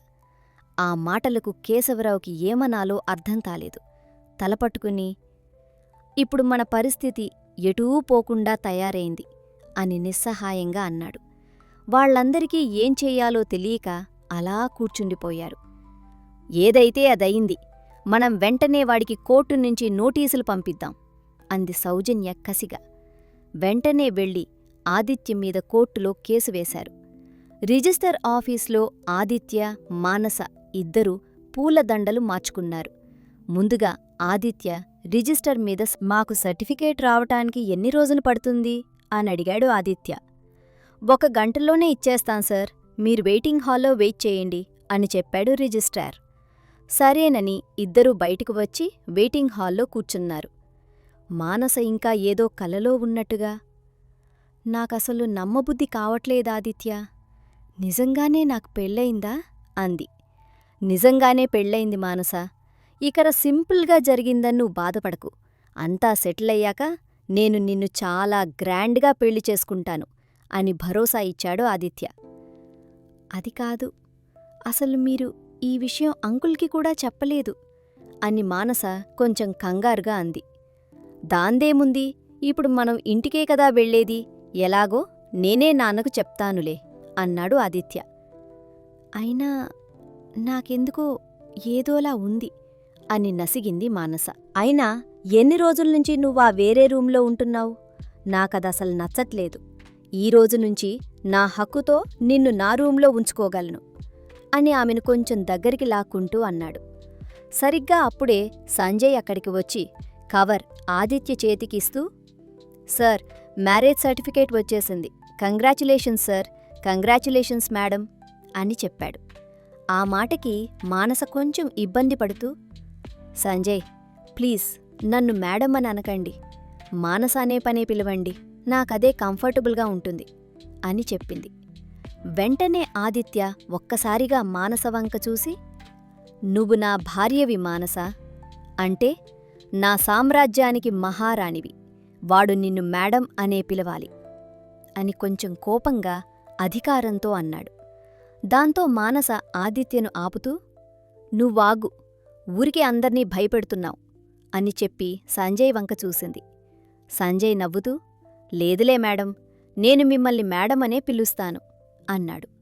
దానికి మానస సర్దుకుపోతూ, అయితే అందరి ముందు నన్ను మేడమని పిలవద్దు, మానస అనే పిలవండి, ఎవరూ లేకపోతే అప్పుడు మేడమని పిలిచినా పర్వాలేదు అని చెప్పింది. ఆ మాటలకు ఆదిత్య నవ్వుకుంటూ ఆనందంగా మానసను తీసుకుని అక్కడ్నుంచి ఇంటికి బయలుదేరాడు.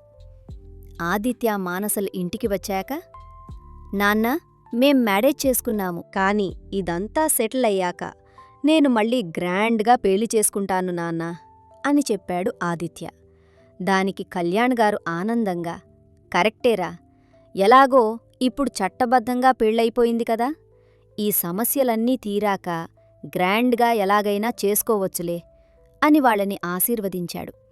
అప్పుడే అంజలి అక్కడికి వచ్చి, ఆఖరికి నా బెస్ట్ ఫ్రెండ్ నాకు వదినైపోయిందన్నమాట అని నవ్వుతూ ఆట పట్టించింది. ఆ మాటకు మానస సిగ్గుపడుతూ నవ్వుతూ తల దించేసుకుంది.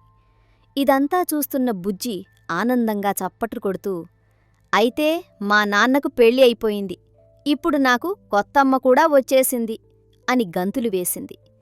బుజ్జిని అలా ఆనందంగా చూసేసరికి మానస కళ్ళవెంట నీళ్లు తిరిగాయి. అది చూసి ఆదిత్య, ఇంకెందుకేడుస్తావు, తను ఎప్పటికీ నీ దగ్గరే ఉంటుంది కదా, అయినా నువ్వు కన్న కూతురు నీ దగ్గర కాక ఇంకెక్కడ ఉంటుంది చెప్పు అని ఆమె బుగ్గగమీద ప్రేమగా ముద్దు పెట్టుకున్నాడు. అది చూసి కళ్యాణ్ గారు నవ్వుతూ, నువ్వెప్పుడు మారతావురా, సరే సరే, ముందు కోడల్ని తీసుకొని నీ రూంలోకి వెళ్ళు అని చెప్పి ఆయన కూడా నవ్వుకుంటూ తన రూంలోకి వెళ్ళిపోయాడు. ఆయన వెళ్ళిపోయాక ఆదిత్య, మానస ఇద్దరూ తమ రూంలోకి వెళ్ళిపోయారు. రూంలో కాసేపు కూర్చుని మాట్లాడుకున్న తర్వాత ఆదిత్య, మానస ఇద్దరూ కింద హాల్లోకి వచ్చారు. అప్పటికే కళ్యాణ్ గారు, అంజలి కూడా అక్కడికి వచ్చారు. అందరూ కలిసి హాల్లో కూర్చుని ఆనందంగా మాట్లాడుకుంటున్న సమయంలో సరిగ్గా అప్పుడే ఒక కొరియర్ బాయ్ వచ్చాడు. కోర్టు నుంచి వచ్చిన ఆ కొరియర్ లెటర్ ఓపెన్ చేసి చదివిన ఆదిత్య నవ్వుతూ, ఫైనల్గా వాళ్ళు దారికి వచ్చారు నాన్నా, చూడు, కోర్టు నుంచి నోటీసు వచ్చింది అన్నాడు. దాంతో మానస ఆదిత్య వంక ఆందోళనగా చూసి, కాని ఆదిత్య అని ఏదో చెప్పబోయి ఆగిపోయింది. ఏంటి కాని, చిన్నప్పట్నుంచి వాళ్ళు నిన్ను ఎంత హింసించారో దానికి కూడా నా దగ్గర పక్కా ప్రూఫ్సున్నాయి, నువ్వు కామ్గా ఉండు, అన్నీ నేను చూసుకుంటాను అని కోపంగా అన్నాడు. వెంటనే ఆ నోటీసు, తన దగ్గరున్న ఫైల్స్ అన్నీ తీసుకుని కోపంగా ఇంట్లోంచి బయటికి వెళ్ళిపోయాడు. ఆదిత్య అలా వెళ్ళిపోవడం చూసి, అంకుల్, ఏం జరుగుతోంది, ఆదిత్య చాలా కోపంగా ఉన్నారు అని అడిగింది మానస కంగారుగా.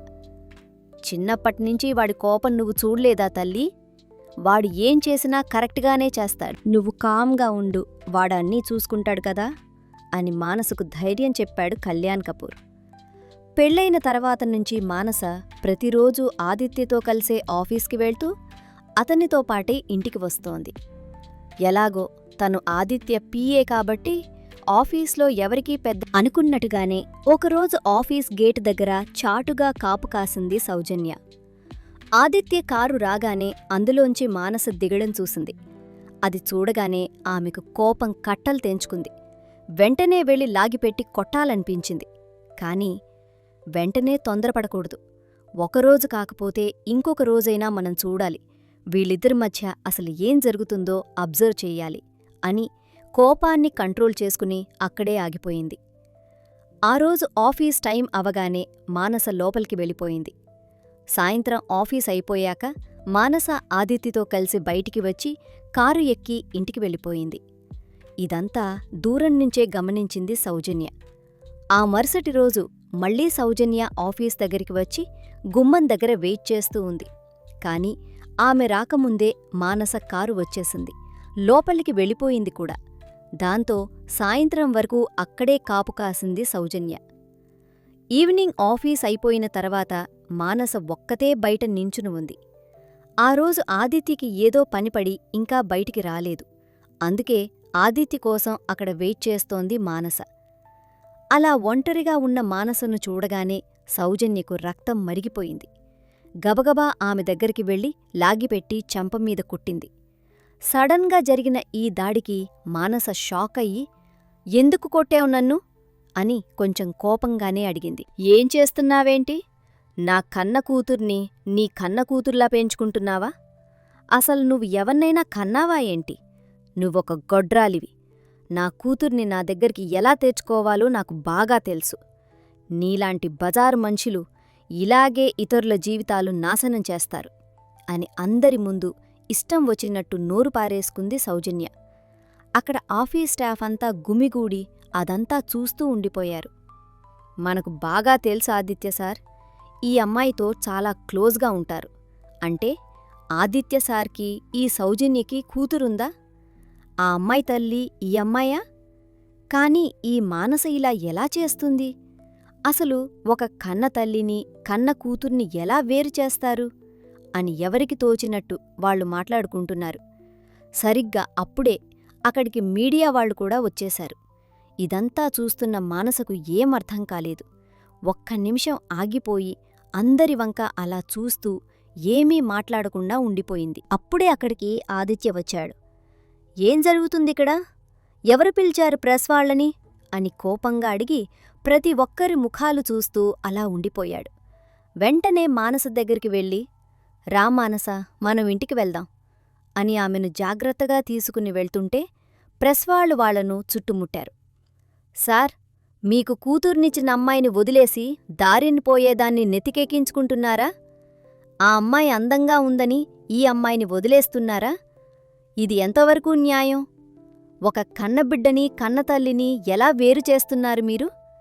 ఆ కన్నబిడ్డ ఎంత అల్లాడిపోతుందో కదా" అని ఒక్కొక్కరు కసిగా ప్రశ్నలడుగుతుంటే మానస కలలోంచి ఇళ్లలోంచి నీళ్లు కారిపోతున్నాయి. "నా కూతుర్ని ఇన్ని సంవత్సరాలు నా నుంచి వేరు చేశారు. పైగా తిరిగి నన్నే ఈ లోకం ఇలా అంటోందేంటి?" అని ఆమె ఏడుస్తోంది. ఏడుస్తున్న మానసను ఆదిత్య కారులో కూర్చోబెట్టి ఆమెను తన దగ్గరికి లాక్కుని, "ఏం చేస్తున్నావోయ్, ఏడవకు. రేపే కదా కోర్టులో హియరింగ్. అక్కడ దేనికి దానికి లెక్క సరిపోతుంది. నేనన్నీ రెడీ చేశానురా బంగారం" అని ఆమె బుగ్గమీద ముద్దు పెట్టుకుని ఓదార్చాడు. దాంతో మానస కూడా అతన్ని హత్తుకుని అలాగే పడుకుండిపోయింది. ఆ రోజు అలా గడిచిపోయాక మరుసటి రోజు కోర్టులో హియరింగ్ మొదలైంది. బుజ్జిని కూడా కోర్టుకు తీసుకువచ్చాడు. వాదోపవాదాలు మొదలవగానే మానస తరపు లాయర్ కొన్ని ప్రూఫ్స్ తీసుకువెళ్లి జడ్జిగారికి సబ్మిట్ చేశాడు. ఆ ప్రూఫ్స్ చూసి జడ్జిగారు షాక్ అయ్యారు. పక్కనే బోనులో నిలబడి దొంగ ఏడుపులు ఏడుస్తున్న సౌజన్య వంక ఆయన చాలా అసహ్యంగా చూశారు. లాయర్ సౌజన్యం చూసి, "మీరు నిజంగానే ఆ పిల్లని కన్నారా?" అన్నడిగాడు. "ఏం మాట్లాడుతున్నారు? నేను కన్నాను, అది మీకు తెలీడం లేదా?" అని ఎదురుదారికి దిగింది సౌజన్య. "మీరు కన్నారని చెప్తున్నారు, కానీ డిఎన్ఏ టెస్ట్లో మీ డిఎన్ఏతో ఆ పాప డిఎన్ఏ ఏమాత్రం కలవట్లేదు. అదేంటో మరి?" అని లాయర్ అనగానే సౌజన్య షాక్ అయిపోయింది.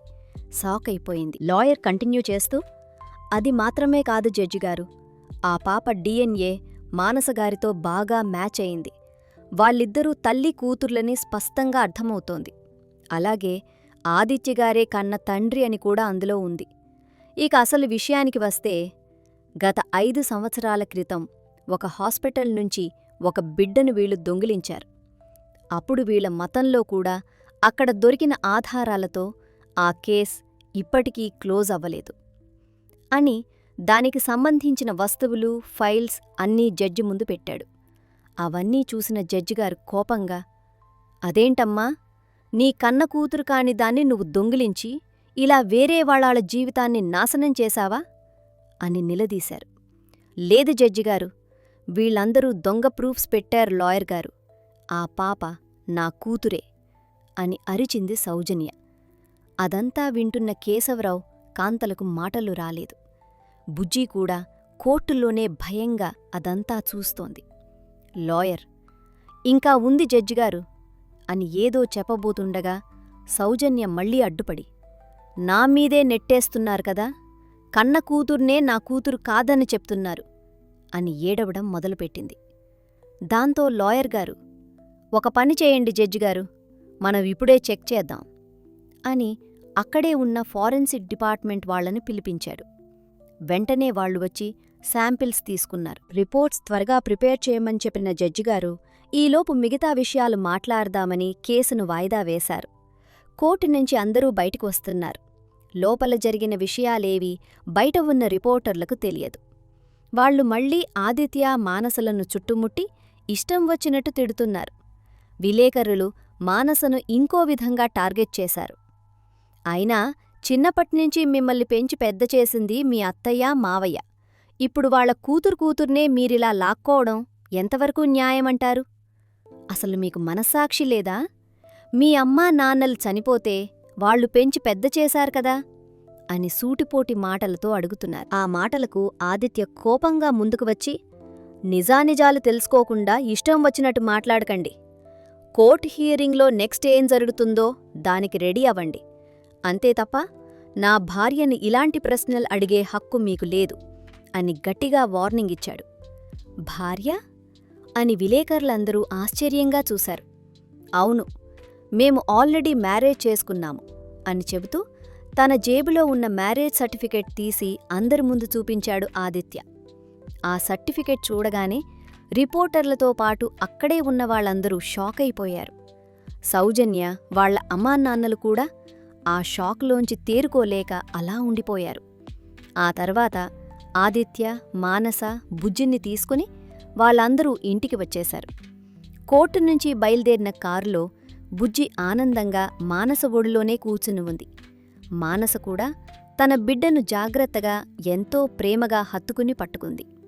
అలా వాళ్లందరూ ఇంటికి చేరుకున్నారు. ఇంటికి వచ్చాక మానస ఒంటరిగా బాల్కనీలో కూర్చుని ఏదో దీర్ఘంగా ఆలోచిస్తోంది. అది గమనించిన ఆదిత్య ఆమె దగ్గరికి వెళ్ళి, ఏమైంది మానస, అంతలా ఏం ఆలోచిస్తున్నావు అని అడిగాడు.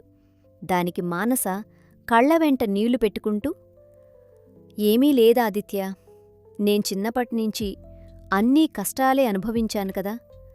కాని ఆ విలేకరులు చూశావా ఎలా మాట్లాడుతున్నారో? వాళ్ళని చూస్తే నాకు ఎంత ఏడుపొస్తుందో. నా అత్తయ్య, మావయ్యల మీద నాకు విశ్వాసం లేదంటున్నారు. నేను కావాలనే వాళ్లను కోర్టుకు లాగుతున్నాను అంటున్నారు చూశావా అని ఏడవడం మొదలుపెట్టింది. ఆదిత్య ఆమెను తన వైపు తిప్పుకుని, ఇంక నువ్వు ఏడు పాపు బంగారం, ఇంకెన్ని రోజులిలా ఏడుస్తూనే ఉంటావు చెప్పు అని అంటూనే ఆమె పెదాల మీద తన పెదాలు ఉంచి గాఢంగా ముద్దు పెట్టుకున్నాడు. ఆమెకు ఊపిరి ఆడేంత గ్యాప్ ఇస్తూనే ఆమె నడుము చుట్టూ చేతులు వేసి దగ్గరికి లాక్కుని తన స్పర్శతో ఆమెలో కొత్త ఫీలింగ్స్ రగిలిస్తూ దాదాపు గంటసేపు అలాగే ముద్దుల వర్షం కురిపించాడు. ఆ తర్వాత ఆమెని ఎత్తుకుని తీసుకెళ్లి మంచం మీద పడేశాడు. అది చూసి మానస కంగారుగా, ఏం చేస్తున్నావు నువ్వు అని అడిగింది. నీకు నేను పనిష్మెంట్ ఇద్దామనుకుంటున్నాను.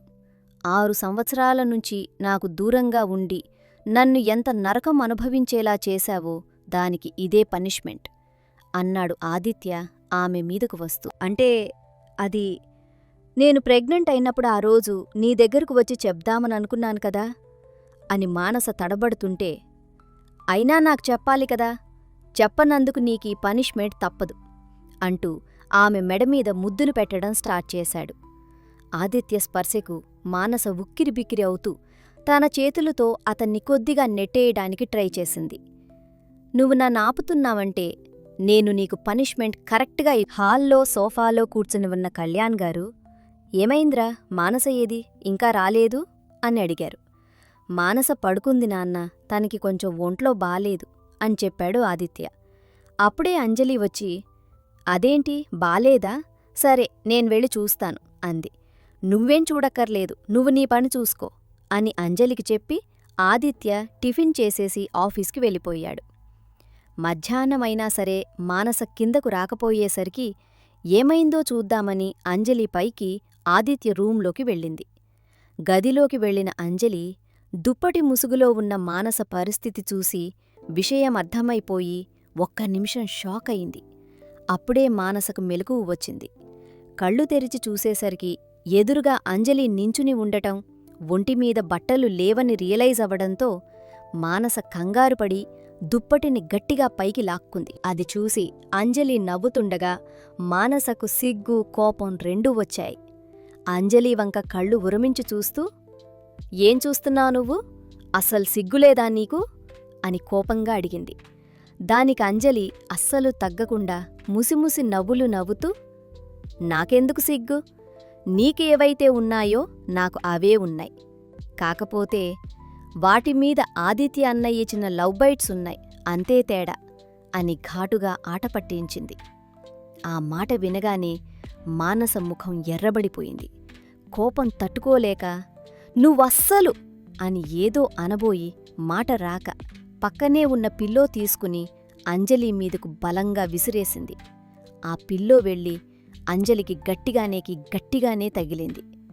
అంజలి నవ్వు ఆపుకుంటూ తగులుకున్న చోట తడుముకుంటూ, "ఏం చేస్తున్నావు మానసా? కొంచెం నెమ్మదిగా, లేకపోతే ఆ దుప్పటి కిందకు జారిపోతుంది" అని కొంచెం గట్టిగానే ఆట పట్టిస్తూ హెచ్చరించింది. నిజంగానే దుప్పటి జారిపోతుందేమో అని, మానస కంగారుగాదేమో అని మానస కంగారుగా కదులుతుంటే ఒంట్లో ఎక్కడలేని నొప్పి వచ్చింది. దాంతో అంజలి వంక కోపంగా, నిస్సహాయంగా చూస్తూ మళ్ళీ అక్కడే కూర్చుండిపోయింది. అంజలి గదిలోంచి బయటకు నడుస్తూ గుమ్మం దగ్గర ఆగి మానస వంక తిరిగి చూసింది. "మా అన్నయ్య 6 సంవత్సరాల గ్యాప్కి తగ్గట్టు నీకు చాలా మంచి పనిష్మెంట్ ఇచ్చాడ్లే" అని గట్టిగా నవ్వుకుంటూ వెళ్ళిపోయింది. అదంతా వింటున్న మానసకు ఒళ్ళు మండినా ఏమీ చెయ్యలేక నెమ్మదిగా లేచి వాష్రూంకి వెళ్ళి ఫ్రెష్ అయింది. మానస కిందకు రాలేదని అంజలికి తెలుసు కాబట్టి ఫుడ్ పైకే పంపించింది. అది తినేసి మానస మళ్లీ మంచం మీద పడుకునిపోయింది.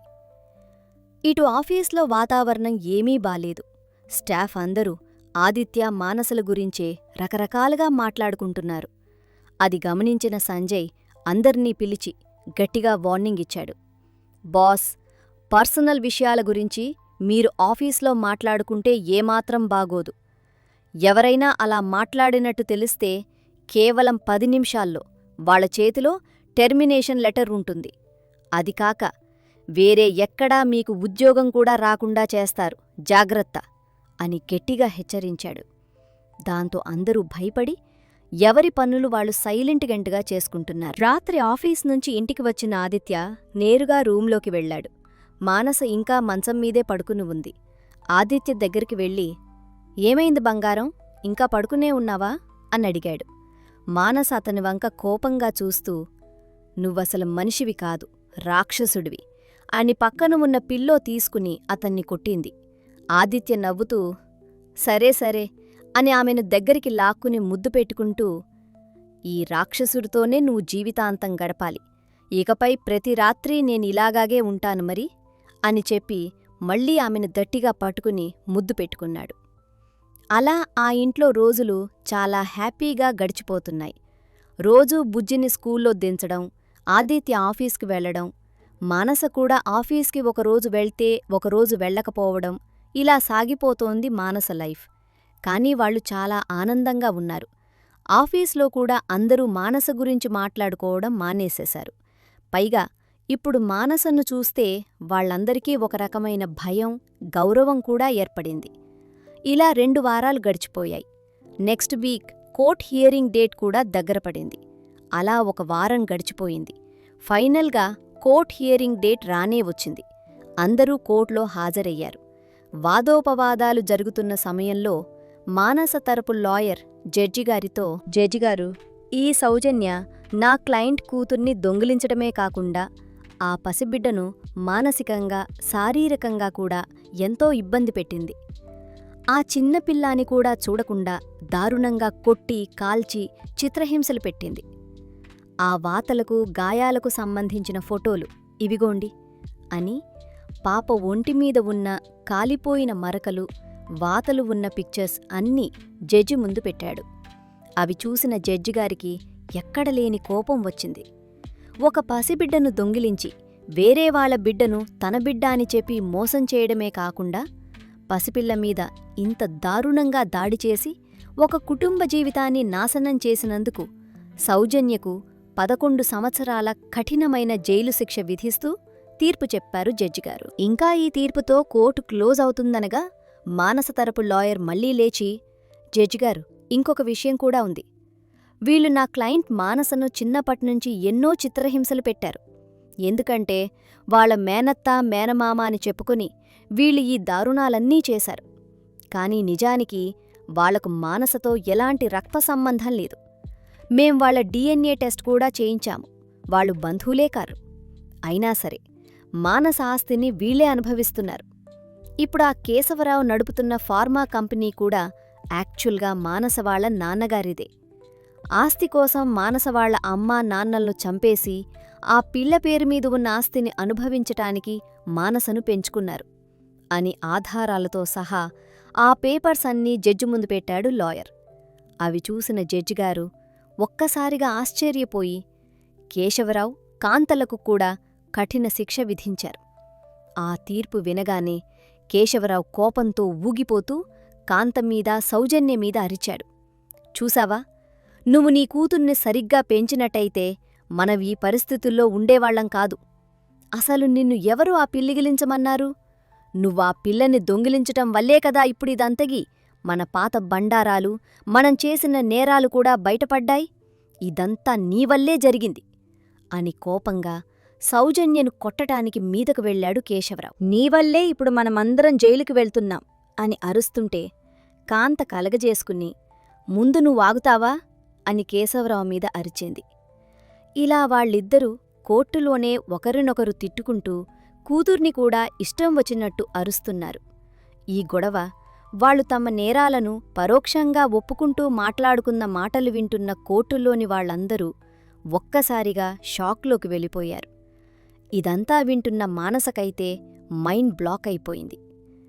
నిజంగానే వీళ్ళు మా అమ్మా నాన్నలను చంపేశారా అని కన్నీళ్లు పెట్టుకుంటూ షాక్తో ఆదిత్య వంక చూసింది. ఆదిత్య ఆమెను సముదాయిస్తూ, ఇంటికి వెళ్ళాక నేన్నీకసలు విషయం చెప్తానులే అన్నాడు. అందరూ తమను గమనిస్తున్నారని అర్థమైన బోనులో ఉన్న కాంత కేశవరావు మాట మార్చి కవర్ చేయడానికి, అదంతా మా ఆస్తి. ఆ చిన్నపిల్లను మేమల్లారు ముద్దుగా పెంచాం. ఈ మానసకి అస్సలు మనస్సాక్షి లేదు. పెంచినందుకు విశ్వాసం కూడా లేకుండా ఇంత దారుణానికి ఒడిగట్టింది అని గట్టిగా అరుస్తూనే ఉన్నారు. కాని కోర్టు సాక్ష్యాలను చూస్తుంది తప్ప వాళ్ల అబద్ధాలను కాదుగదా. దాంతో వాళ్లకు శిక్ష ఖరారైంది. కోర్టు నుంచి బయటికి రాగానే ఈలోపే మీడియా వాళ్లకు అసలు నిజాలన్నీ తెలిసిపోయాయి. వాళ్లు మానసను ఏమీ అడగకుండా వాళ్లకు వాళ్లే లైవ్లో న్యూస్ చెప్పుకుంటున్నారు. సౌజన్య ఎంత మోసగత్తె! ఎవరో బిడ్డను తన బిడ్డ అని చెప్పి ఆ పసికందును అతి దారుణంగా హింసించింది. అసలది మనిషే కాదు, ఆడ జన్మే ఎత్తలేదు. ఇంకా వాళ్ల అమ్మానాన్నలైతే మరీ దారుణం. ఆశ్రయమిచ్చిన ఇంటి యజమానులనే చంపేసి వాళ్ల సొంత కూతుర్ని పనిమనిషిగా వాడుకున్నారు. పైగా ఇవాళ కోర్టులో మేము చిన్నప్పటినుంచి పెంచాము, మాకు విశ్వాసం లేకుండా చేసింది అని ఆ కూతురుమీదే నిందలు వేశారు. ఇంత దరిద్రమైన ఫ్యామిలీ ఎక్కడైనా ఉంటుందా అని వాళ్లమీద తీవ్రంగా దుమ్మెత్తిపోస్తున్నారు. నిన్నటి వరకు తనమీద నిందలు వేసిన వాళ్లే ఇప్పుడు వాళ్లమీద విరుచుకుపడుతుంటే మానసకు ఈ లోకం తీరు చూసి ఆశ్చర్యమేసింది. ఇంటికి వెళ్ళాక మానస ఆదిత్యను అసలేం జరిగిందని అడిగింది. అప్పుడు ఆదిత్య ఒక ఫైల్ ఆమె చేతిలో పెట్టి మొత్తం చెప్పడం మొదలుపెట్టాడు. మానసా, ఇది యాక్చువల్గా 20 సంవత్సరాల క్రితం జరిగింది. అప్పుడు నీకు 5 లేదా 7 సంవత్సరాలు ఉంటాయి. మీ నాన్నగారి అసలు పేరు నందీశ్వర్. ఆయనకు ఒక పెద్ద ఫార్మా కంపెనీ ఉండేది. ఇప్పుడు మీ మావయ్య అని పేరు చెప్పుకుని కేశవరావు నడుపుతున్నాడు కదా, అది యాక్చువల్గా మీ నాన్నగారిదే. మీ తాతయ్యగారు చనిపోయే ముందు ఒక వీలునామా రాశారు. ఆ ఆస్తి మొత్తం తన మనవరాలికి పుట్టే సంతానానికే, అంటే నీకు పుట్టే కొడుకు లేదా కూతురికి చెందుతుందని రాశారు. ఆయన అలా ఎందుకు రాశారో తెలియదు కాని ఆ వీలునామా మాత్రం అలాగే రాశారు. ఆ తర్వాత కొన్ని రోజులకు మీ తాతగారు చనిపోయారు. అప్పట్నుంచి మీ అమ్మానాన్నలు నిన్ను చాలా అల్లారుముద్దుగా పెంచుకునేవారు. నిన్ను ఫార్మా కంపెనీకి కూడా తీసుకువెళ్లేవారు. నీకు ఏది కావాలంటే అది తెచ్చి ఇచ్చేవారు. సరిగ్గా అప్పుడే ఈ కేశవకాంత పనివాళ్లలా మీ ఇంట్లోకి వచ్చారు. వాళ్లకు మీ ఆస్తి మీద కన్ను కుట్టింది. మీ ఇంట్లో తాతయ్య లేరు, పెద్దగా చుట్టాలు కూడా ఎవరూ లేరు. దాంతో మీ అమ్మానాన్నలు చంపేసి నిన్ను వాళ్లే పెంచుకుంటూ ఎలాగైనా నీతో సంతకాలు చేయించుకుందాం అనుకున్నారు. ప్లాన్ ప్రకారం మీ అమ్మానాన్నలు చంపేశారు. కాని అప్పుడే వాళ్లకు అసలు విషయం తెలిసింది. యాక్చువల్గా ఆస్తి నీ పేరు మీద లేదు, నీకు ఎవరైతే సంతానం పుడతారో వాళ్లకు చెందుతుందని తెలిసింది. దాంతో వాళ్లు ఇంకో ప్లాన్ వేశారు. వాళ్ల గుప్పిట్లో ఉండే ఎవడో ఒక పనికి మాలిన వాడికిచ్చి నిన్ను పెళ్లి చేద్దాం అనుకున్నారు. కాని అది సెట్ కాలేదు. ఎందుకంటే నువ్వు అప్పటికే నన్ను ప్రేమిస్తున్నావు. చిన్నప్పట్నుంచి నేను నీతోనే ఉంటున్నాను కదా. పైగా నువ్వు నాతో ఎంత క్లోజ్గా ఉన్నా సరే నీ లిమిట్స్లో నువ్వు ఉండేదానివి. అది వాళ్లు గమనించారు. దాంతో ఎలాగైనా మనల్ని విడదీయాలని వాళ్ల కూతురు సౌజన్యను రంగంలోకి దింపారు. సౌజన్య నా మీద వల విసిరితే నేను దానికి పడిపోయి నిన్ను మర్చిపోతాను అనుకున్నారు. కాని నేను అలా చెయ్యలేదు. ఆ తర్వాత నువ్వు ప్రెగ్నెంట్ అయ్యావన్న విషయం వాళ్లకు తెలిసింది. ఆ ప్రెగ్నెన్సీ నా ద్వారానే వచ్చిందని తెలిసి మొదట్లో వాళ్లు చాలా కంగారుపడ్డారు. ఎందుకంటే నా పవర్ ఏంటో వాళ్లకు బాగా తెలుసు. ఒకవేళ నిజం బయటికి వస్తే నేను వాళ్లని బతకనివ్వనని భయపడ్డారు. ఆ నిజం ఎప్పటికీ బయటికి రాకూడదనే మన ఇద్దరి మధ్య అంత పెద్ద చిచ్చు పెట్టారు. ఆ రోజు పార్టీ తర్వాత నువ్వు హోటల్ రూమ్ నుంచి వెళ్ళిపోగానే ఆ సౌజన్య వచ్చి నా పక్కన పడుకుని ఆ ఫోటోలు తీసి నీకు పంపించింది. నువ్వా ఫోటోలు చూసి నన్ను అపార్థం చేసుకుని ఎప్పటికీ తిరిగి రాకూడదన్నదే వాళ్ల ప్లాన్. అలాగే వాళ్ల నాన్న కేశవరావు ఆ సౌజన్యకు నా మీద వలవేయమని చెప్పాడు. ఎందుకంటే నాకున్న ఆస్తి, నా రేంజ్ వాళ్లకు తెలుసు. ఎలాగైనా సరే నన్ను తన మాయలో పడేస్తే నీ ఆస్తి కన్నా నా దగ్గర నుంచి వచ్చే ఆస్తి చాలా ఎక్కువ అని వాళ్లు ఆశపడ్డారు. అందుకే నీ కూతుర్ని ప్రధానంగా 2 కారణాల వల్ల దొంగిలించారు. మొదటి రీజన్ ఆస్తి. నీ ఆస్తి అంతా ఆ బిడ్డకే వెళ్తుంది కదా. ఆ పిల్ల వాళ్ల చేతిలోనే ఉంటే కొంచెం వయసు వచ్చాక ఆస్తి రాయించేసుకోవచ్చు. ఒకవేళ ఆస్తి వాళ్లు అనుభవించకపోయినా వాళ్ల కూతురైనా సౌజన్య అనుభవిస్తుంది కదా అని ఆలోచించారు. ఇక రెండో రీజన్ ఆ పిల్ల ద్వారా నా దగ్గరకు రావచ్చు అని. అందుకే ఆ పిల్లని తీసుకువచ్చి ఇది నీ కూతురే అని ఆ ఫేక్ DNA రిపోర్ట్స్ చూపించి నా ఇంట్లో, నా జీవితంలోకి ఎంటర్ అయింది సౌజన్య. కాని నీ అదృష్టమో వాళ్ల దురదృష్టమో తెలియదు కాని నువ్వు అంజలి కంటపడ్డావు. దాంతో అంజలి నిన్ను వదలనని పట్టుబట్టి ఎలాగైనా సరే ఇక్కడికి తీసుకువచ్చింది. నువ్వు తిరిగి వచ్చేసరికి వాళ్ల ప్లాన్ అంతా ఫ్లాప్ అయింది. ఈ 5 సంవత్సరాల నుంచి ఆ సౌజన్య నా మీద మూజుపడి ఎంత నాటకాలు ఆడినా నేను ఆమె మీద కనీసం ఇంత కూడా ఇష్టం చూపించలేదు. ఎందుకంటే ఒక మనిషిని చూసి నేను వాళ్ల గుణం కనిపెట్టగలను. ఆ అమ్మాయికి మంచి గుణం లేదు. కాని నా కూతురు వాళ్ల కడుపున పుట్టిందన్న బాధ నాకు ఎక్కువైపోయింది. కాని నాకేం తెలుసు, అది నా మానస కడుపులోనే పుట్టిందని అని నవ్వుతూ చెప్పాడు ఆదిత్య. ఇదంతా విన్నవాళ్లందరూ షాక్ అయిపోయారు. అంజలి, మానస అలా ఉండిపోయారు. మానస్ అయితే ఏడుస్తూ ఆదిత్యను గట్టిగా హగ్ చేసుకుని, ఇంత మోసం చేశారా? కేవలం ఆస్తి కోసం మా అమ్మానాన్నలు చంపేస్తారా? చిన్నప్పట్నుంచి నా జీవితాన్ని నాశనం చేశారు.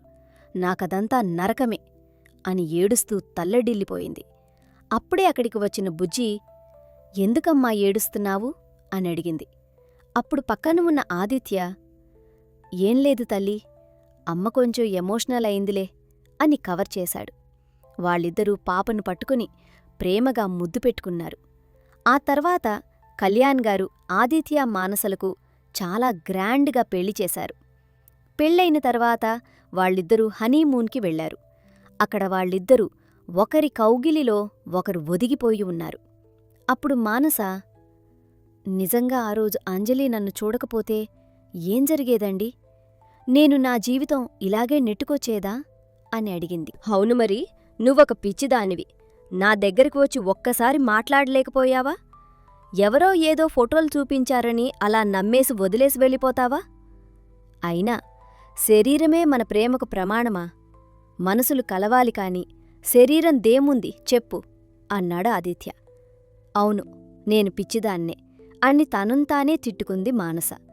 సర్లే, ఎంతైనా నువ్వు పిచ్చిదానివైనా సరే నా భార్యవి కదా, ఇంకేం చేస్తాను, భరించాలి అని ఆమె పెదాలమీద ముద్దు పెట్టుకున్నాడు.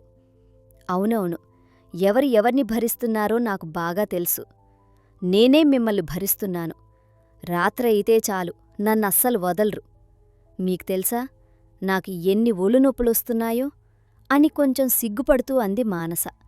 దానికి ఆదిత్య కొరకొర చూస్తూ, అయితే ఏముంది, ఇన్ని సంవత్సరాలు 6 సంవత్సరాలు నాకు దూరంగా ఉన్నావు కదా, ఆ మాత్రం సర్దుకోలేవా అని ఆమెను తీసుకుని వెళ్ళి బెడ్రూంలో మంచం మీద పడేశాడు. ఆ వెంటనే ఆమె పెదాలమీద మెడమీద గాఢంగా ముద్దులు పెట్టుకుంటూ వాళ్ళిద్దరూ చాలా క్లోజ్ అయ్యారు. అలా వాళ్ల హనీమూన్ పీరియడ్ కంప్లీట్ అయిపోయిన తర్వాత వాళ్లు తిరిగి ఇంటికి వచ్చారు. ఒకరోజు హాల్లో కూర్చున్న కళ్యాణ్ కపూర్ గారు, మానస, నీతో కొంచెం మాట్లాడాలి తల్లి, ఇటు వచ్చి ఇక్కడ కూర్చో అని పిలిచారు. అక్కడే ఉన్న ఆదిత్య కూడా అది విని, ఏమైంది నాన్నా అని అడిగి మానస పక్కన వెళ్ళి కూర్చున్నాడు.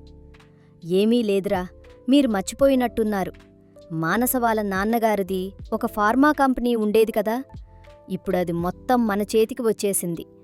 దాన్ని ఎవరో ఒకరు నడపాలి కదా. అది ఎప్పటినుంచో తరతరాలుగా వస్తున్న పాత కంపెనీ. లాస్ట్ 20 సంవత్సరాల నుంచి దానికి కొంచెం బ్యాడ్ నేమ్ వచ్చినా సరే దానికి ఇంకా చాలామంది మంచి కస్టమర్స్ ఉన్నారు. అందుకని ఆ కంపెనీ బాధ్యతలు ఇకపై మానస చూసుకోవాలని నేననుకుంటున్నాను అన్నారు కళ్యాణ్ గారు. మానస ఒక్కసారిగా కంగారుపడి, అంకుల్, నాకా కంపెనీ గురించి పెద్దగా ఐడియా లేదు కదా అంది. అప్పుడే అక్కడికి వచ్చిన అంజలి, అదేంటి లేదంటావు, మనమిద్దరం చదివింది కెమికల్ ఫీల్డే కదా, మర్చిపోయావా? మీ ఇద్దరూ మళ్ళీ కలుసుకోవాలని కావాలని మా అన్నయ్య దగ్గర ఉద్యోగానికి నేను నిన్ను ఫోర్స్ చేసి పంపించాను. అలాగని నీ మెయిన్ ఫీల్డ్ ఏదైతే ఉందో అది మర్చిపోతావా నువ్వు అని అడిగింది. కళ్యాణ్ గారు కూడా నవ్వుతూ, అవును తల్లి, నువ్వు మర్చిపోతున్నావు అనేసరికి మానస తల దించేసుకుంది. అప్పుడు ఆదిత్య వాళ్లతో, మీరు చెప్పింది నాకర్థమైంది నాన్న. రేపే నేను వీళ్ళిద్దరినీ తీసుకువెళ్ళి కంపెనీ మొత్తం చూపిస్తాను. ఇక నుంచి ఆ కంపెనీని అంజలి మానిని, అంజలి మానస ఇద్దరూ చూసుకుంటారులే అన్నాడు. ఆ కంపెనీ గురించి ఏమీ తెలియకపోయినా ఆదిత్య అలా చెప్పేసరికి మానసకు కొంచెం ధైర్యం, ఓపిక వచ్చాయి. మరుసటి రోజు ఆదిత్య వాళ్ళిద్దర్నీ ఆ ఫార్మా కంపెనీకి తీసుకువెళ్ళి అక్కడ ఏం జరుగుతున్నాయో అన్నీ తనే ముందుండి చూసుకున్నాడు. ఆ తర్వాత తన భార్యకు, చెల్లికి ఆ కంపెనీ విషయాలు చాలా బాగా ఎక్స్ప్లెయిన్ చేసి అప్పగించాడు. అలా 1 సంవత్సరం రోజులు గడిచిపోయాయి. ఆ కంపెనీ ఎంతైతే లాస్లోకి వెళ్ళిందో దానికి రెట్టింపు రిటర్న్స్ తీసుకువచ్చాడు ఆదిత్య. పేరుకే అంజలి, మానస ఆ కంపెనీ ఓనర్స్ కాని వెనక ఉండి ఆ కంపెనీని నడిపించేది మటుకు ఆదిత్యనే. ఈలోపు అంజలికి కూడా ఒక మంచి సంబంధం చూసి చాలా గ్రాండ్గా పెళ్లి చేశారు. వాళ్ల లైఫ్ చాలా హ్యాపీగా గడిచిపోతూ ఉంది. అలా ఒక 2 సంవత్సరాలకి అంజలికి ఒక బాబు పెట్టాడు. చిన్నతనంలోనే అమ్మా నాన్నలను కోల్పోయి తన బాల్యాన్ని కోల్పోయిన మానసకు ఇప్పుడు ప్రాణంగా ప్రేమించే భర్త, కన్న తండ్రిలా చూసుకునే మామగారు, అలాగే ఒక మంచి స్నేహితురాలిలాంటి ఆడపడుచు దొరికారు. ఇప్పుడు మానస జీవితం తన కుటుంబంతో చాలా ఆనందంగా ఉంది. మీకు ఈ మానస ఆదిత్యల కథ నచ్చిందనే అనుకుంటున్నాను. ఈ కథ ఇక్కడితో సమాప్తం. ఇలాంటి ఇంకో మంచి కథతో మళ్లీ మీ ముందుకు వస్తాను. అంతవరకు సెలవు. నా మనసుకున్న చేర్చే ప్రేమ కథలు ఛానల్కి సబ్స్క్రైబ్ చేయండి. దయచేసి వీడియోలు పూర్తిగా చూడండి. వ్యూస్ ఎక్కువ రావట్లేదు, ప్లీజ్, ఇది నా రిక్వెస్ట్ అంతే. Thank you for watching.